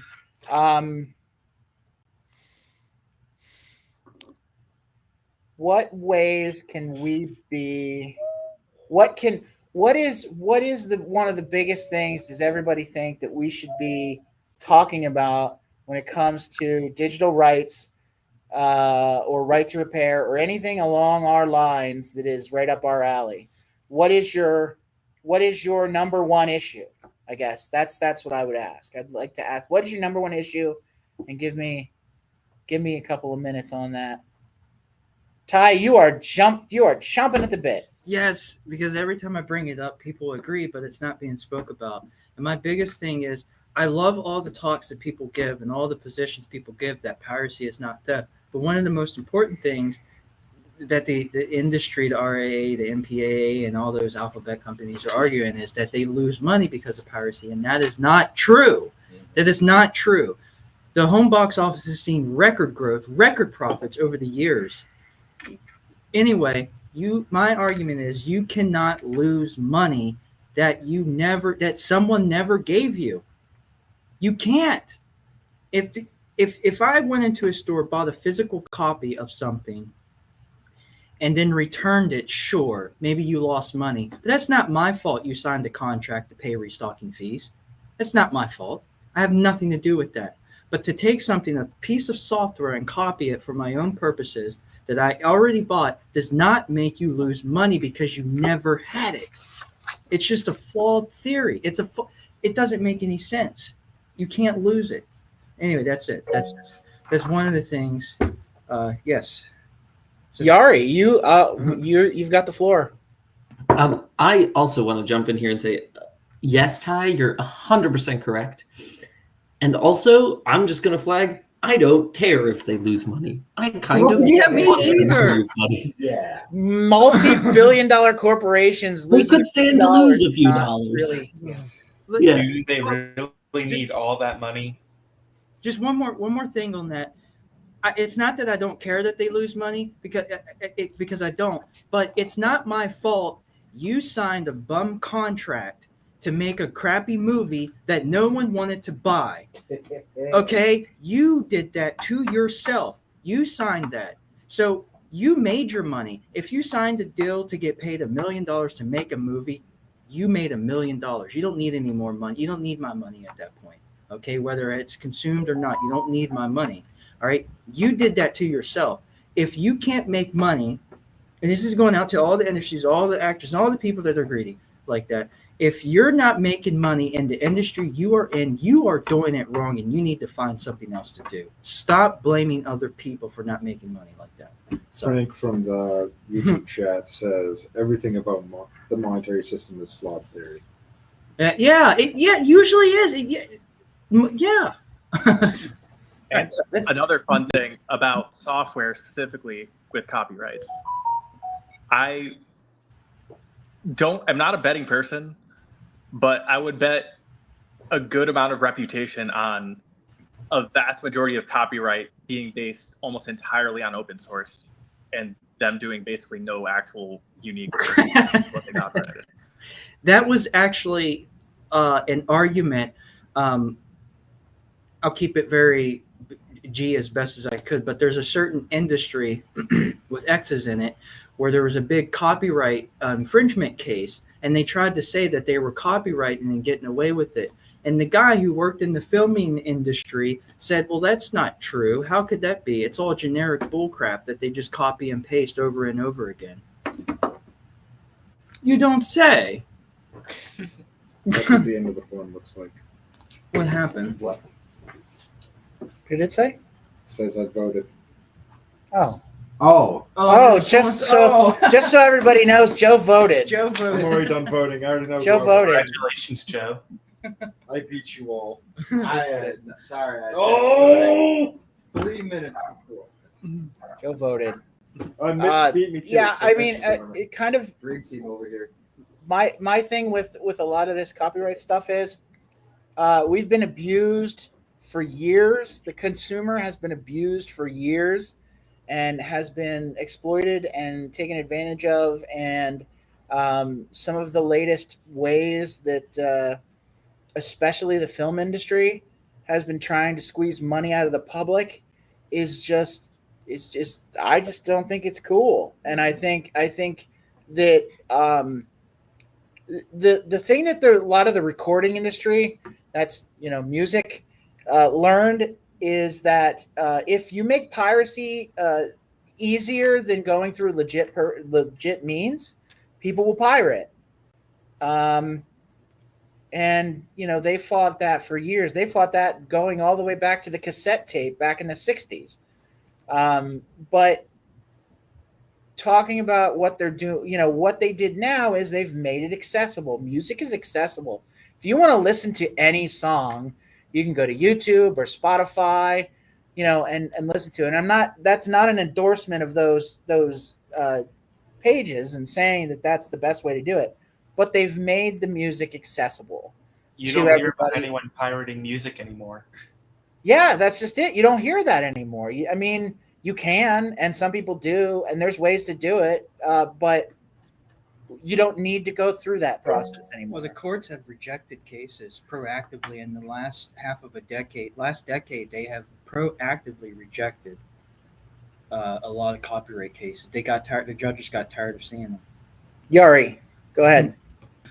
I want to just tie what you're saying, Drew, here back into the pirate wheel and the idea that we as pirates endorse and advocate for the free movement of cultural items, which includes music, right? We want those things to be able to move around and be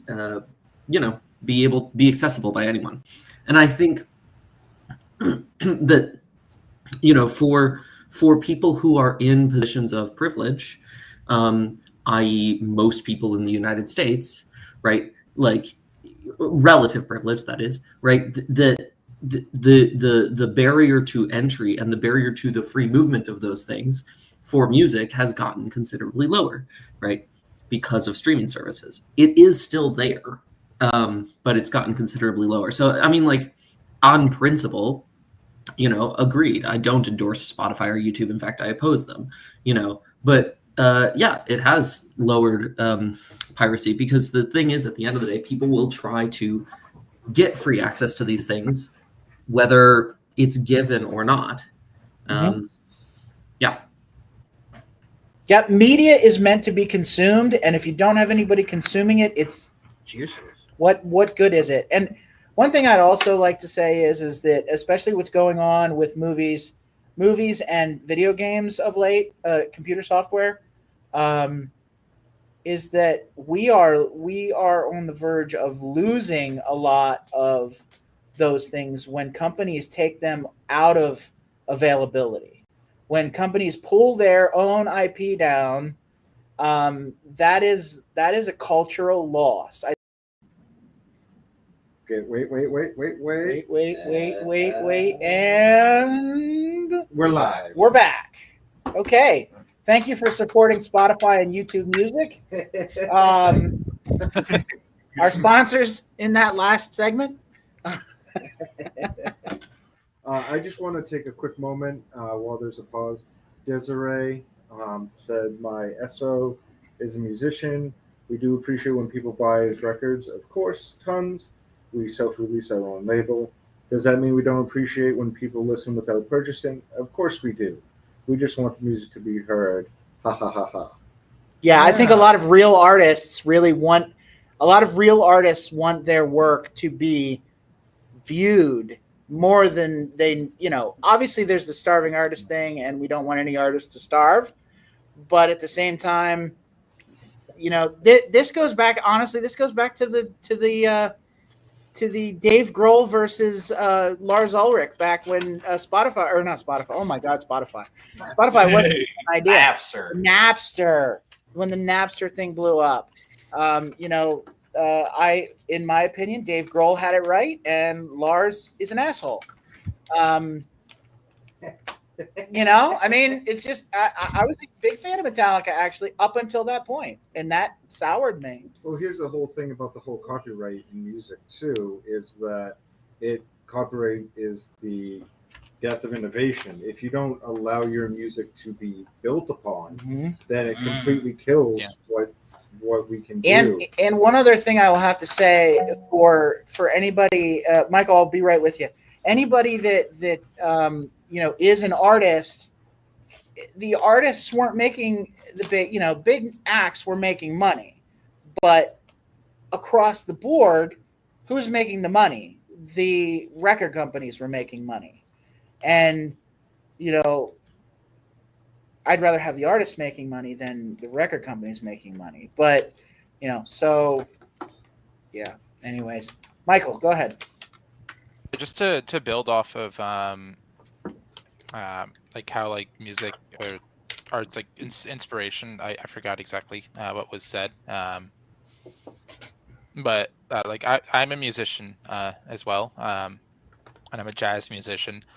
A lot of my improvisations come from like other ideas of other musicians. I'm not directly like say ripping off per se, but you know, a lot of that inspiration in how I outwardly express music comes from the inspiration. It comes from ideas from other folks, and I think the greatest art oftentimes comes from inspiration and from other people. Like, and having the copyright, I think hinders that. Yeah, especially like having to worry about like, oh, am I gonna get sued for using that idea that I really like? It's like, yeah. And in my opinion, all of the, okay, this part of the song, I played a guitar bit, or I played a drum bit, a drum fill that I stole from this. And, you know, I think that's all fair use, because you're taking something and I really hate this.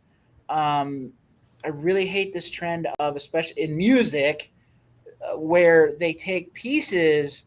If it's not directly sampled, well, first of all, I think even if it's directly sampled, I still think that's a new work. Yes. That's a new work. It's a compliment. Fair use. I think fair use. I think that's a fair use, and it is, and it is and whether it's played or whether it's sampled into a new form, that's a new work. That's a new work to me. Anyone who's a real hip hop head or anyone who likes rap and hip hop would know that it wouldn't exist unless DJ Herc was taking those records and playing the From drum, disco. yeah, the drum loops, and it's you can create something based on what was already. Everything is a remix. Everything is a remix. Everything is a remix. Yeah. You're Very not, much. no one accuses researchers of, oh, you stole all the information. No, you're citing it because you're using it and you're creating something based on the research and the work you've done. And I think the same applies to music. And I think that it's a beautiful thing that we could take things and make something new out of it. I think the punishment for what you have to be completely original on everything you do, or else we're going to sue you for sounding too much like someone 50 years ago. It's backwards. It is, It hurts creativity. Vanilla Ice's biggest crime was having a bad publicist. I wanted to throw that out there. that one was comical. I do remember that one was good. Okay. Not counting prototype. Wow. Copyright. I don't know. My brain is we're about to wrap up anyways, but in these last few minutes, outside of copyright and patent reform, what else is like, what's your biggest thing? What's your running? I want to see more pirates on the ballot. If nothing else, personally for me, get our parties together, and run for the local office, because that's where a lot of power actually is. I was just talking about that. Run for state, run for local. We in Massachusetts have a couple people. It is incredibly easy. You just have to basically ask for the job to be made an ambassador. So the pirate ambassador would be fantastic, But most importantly, get these people who should not be running and give them a run for their money. If these people who don't deserve to be in there, the corrupt, the foul, it's time to take back our government. Yes. Awesome. Thank you. Ben, you are next, then Dustin and Yari. Thank you. I would just like to take the opportunity while I'm wearing my EFF hat to get a good word in for just general, data privacy and people's rights and expectations, and both the public in terms of increased government and corporate surveillance, as well as online now that the AI robots are scraping everything and remixing it into new content. And I think something that I would like to see us do over the next year or two is to work towards a kind of a concrete vision, a positive vision of like, hey, what types of rights and liberties should people expect to have and should be guaranteed in an online setting and in terms of how their data is used. So that's my spiel. Thank you. Can I throw back to that particular one? Yep, I real think quick. it should mirror 100% what we are supposed to be valuing in person. We should have a right to privacy. We should have a right to not being persecuted without due process. I think the right to decency, the right to individual autonomy, the right to all the ones that we already fought for in the 60s, 70s, and 80s, and all the things and all the forward progress that we've made, and now we have to make that fight again all over on the internet. We shouldn't have to worry about our privacy being stolen by our own government or even foreign governments. We should make it so that the basic information isn't able to be attacked and used against us. Go and look up cars and see how fast you start seeing car ads. It's outrageous at this point. So, Dustin. Right. So I guess 3 same issues I'm almost always on.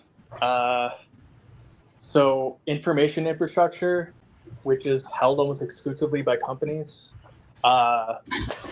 ranked choice voting or voting reform in general, since the current voting system kind of places psychological pressure against third parties currently. And then direct democracy, or at least in regard to ballot initiatives, so that random people are able to just make policies and be able to get people to vote on, yes, this is a policy that should be happening, to at least place pressure on representatives to have to pass a policy, even if they don't want it, I guess. That way random people can do policies as well without having to go through a corrupt system to do so.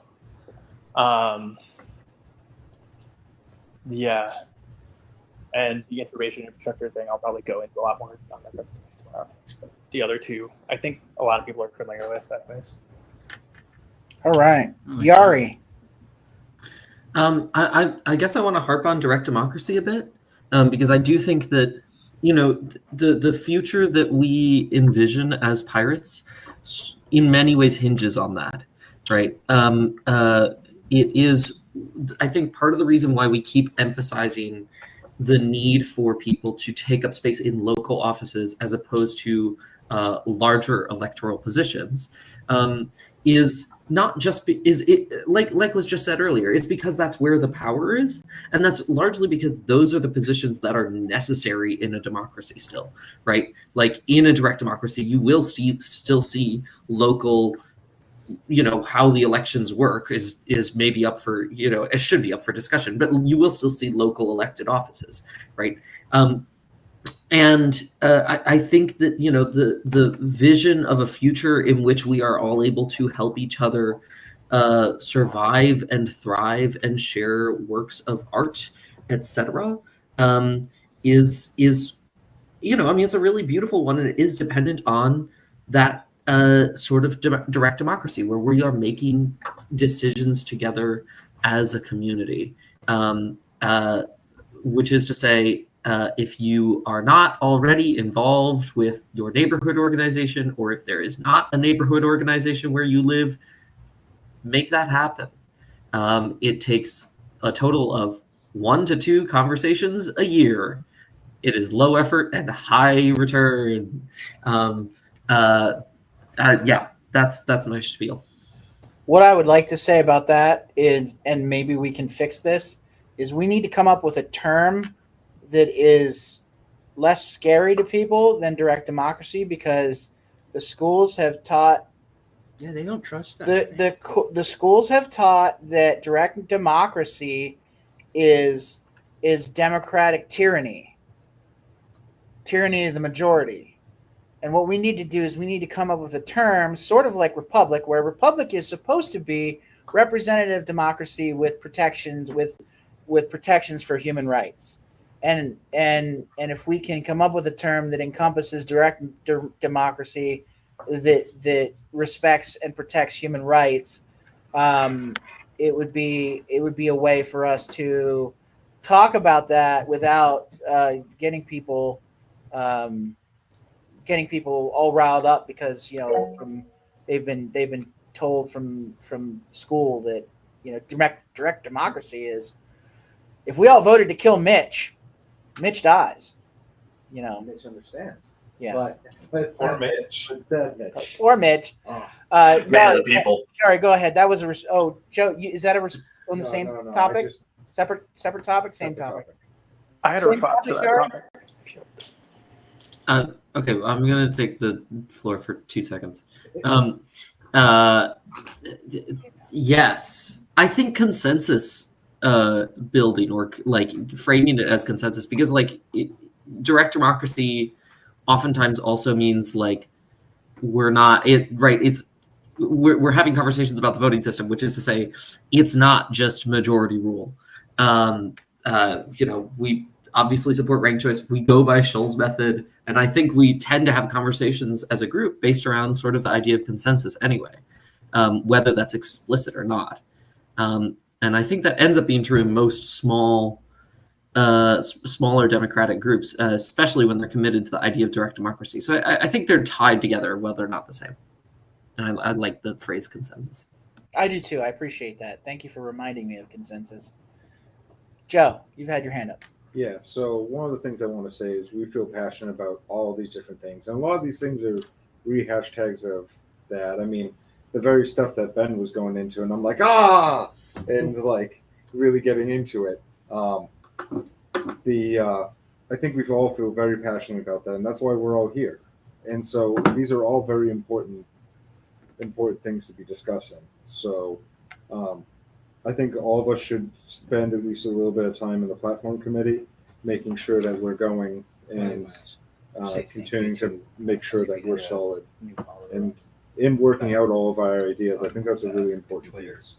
So I think one of the things I would like to see is the platform committee and us all committing to getting into the platform committee at one point or another throughout this year in order to keep on throwing our ideas, because that way we make the whole process of this the hammering of the ideas, not the people. And I think that's a big distinguisher between our party and all the other parties, because I'd rather attack ideas.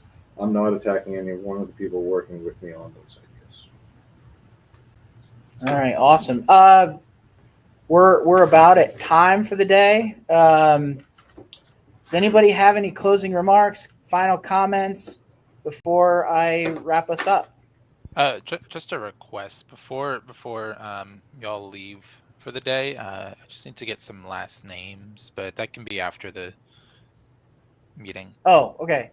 Yeah, from updating the thing on the wiki for the meeting. Oh, last names for the folder. Yeah. Okay, can you guys I'll update that? Update. But I can wait until after the meeting unless you Okay. gather that now. But Yeah, no. So, no rush. I want to thank everybody and our wonderful sponsors that didn't pay us. You're welcome for the free advertising that we, or the running down your services, whatever we did. Anyways, but thank everybody who has participated at any level today. Obviously, everybody who's here on the stream with us, everybody who's here in person, anybody that has been engaged on Twitter, on Facebook, on YouTube, anywhere you see this. I want to thank the Vermin Supreme campaign for joining us today. Who am I forgetting? Am I forgetting anybody? All the military services that fought and died for us to allow us to have the freedoms that we now have. And all the pirates that set an example for us to emulate here in this. And the Buccaneers. I put them under those. And our new followers. And the UFL game I missed to be here.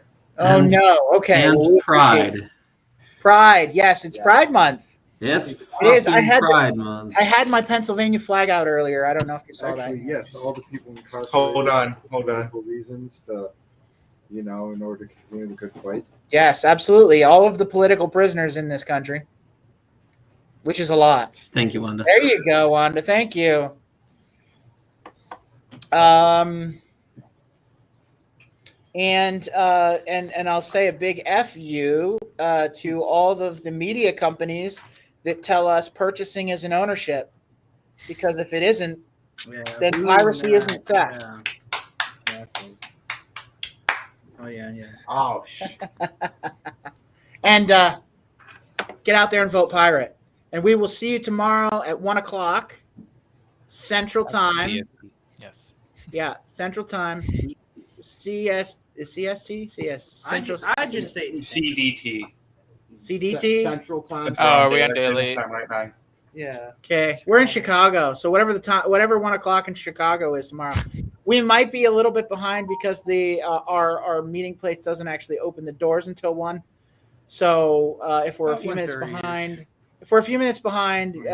bear with us. Mm-hmm. So, but I think we should be good. Get out there and vote pirate and vote for pirates now with our voting form that we have shared out everywhere. Is that correct? We got that out there? Yeah, be out there. The voting form is out there. I know at least Joe voted. On the YouTube?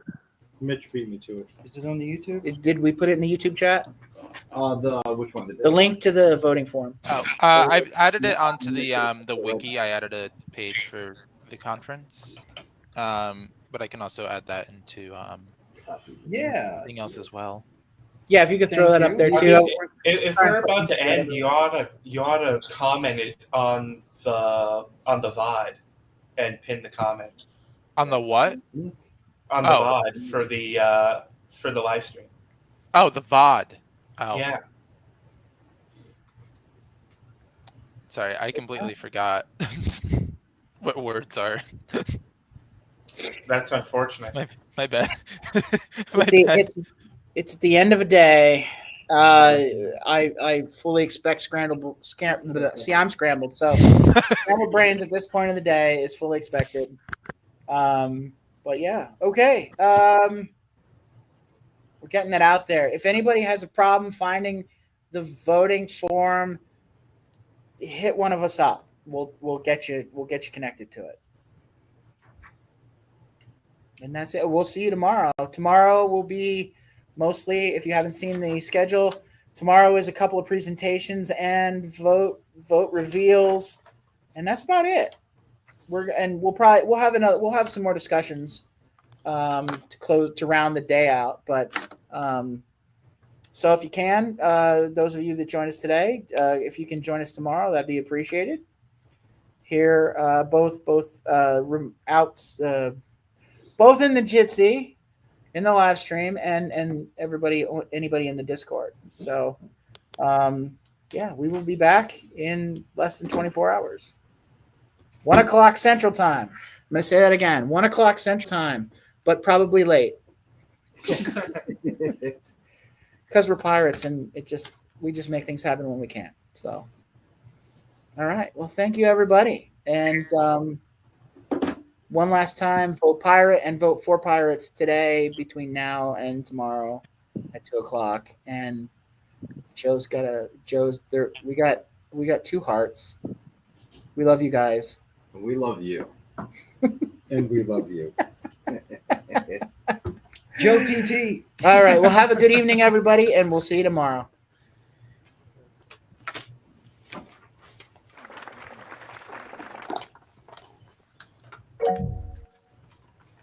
We are no longer live.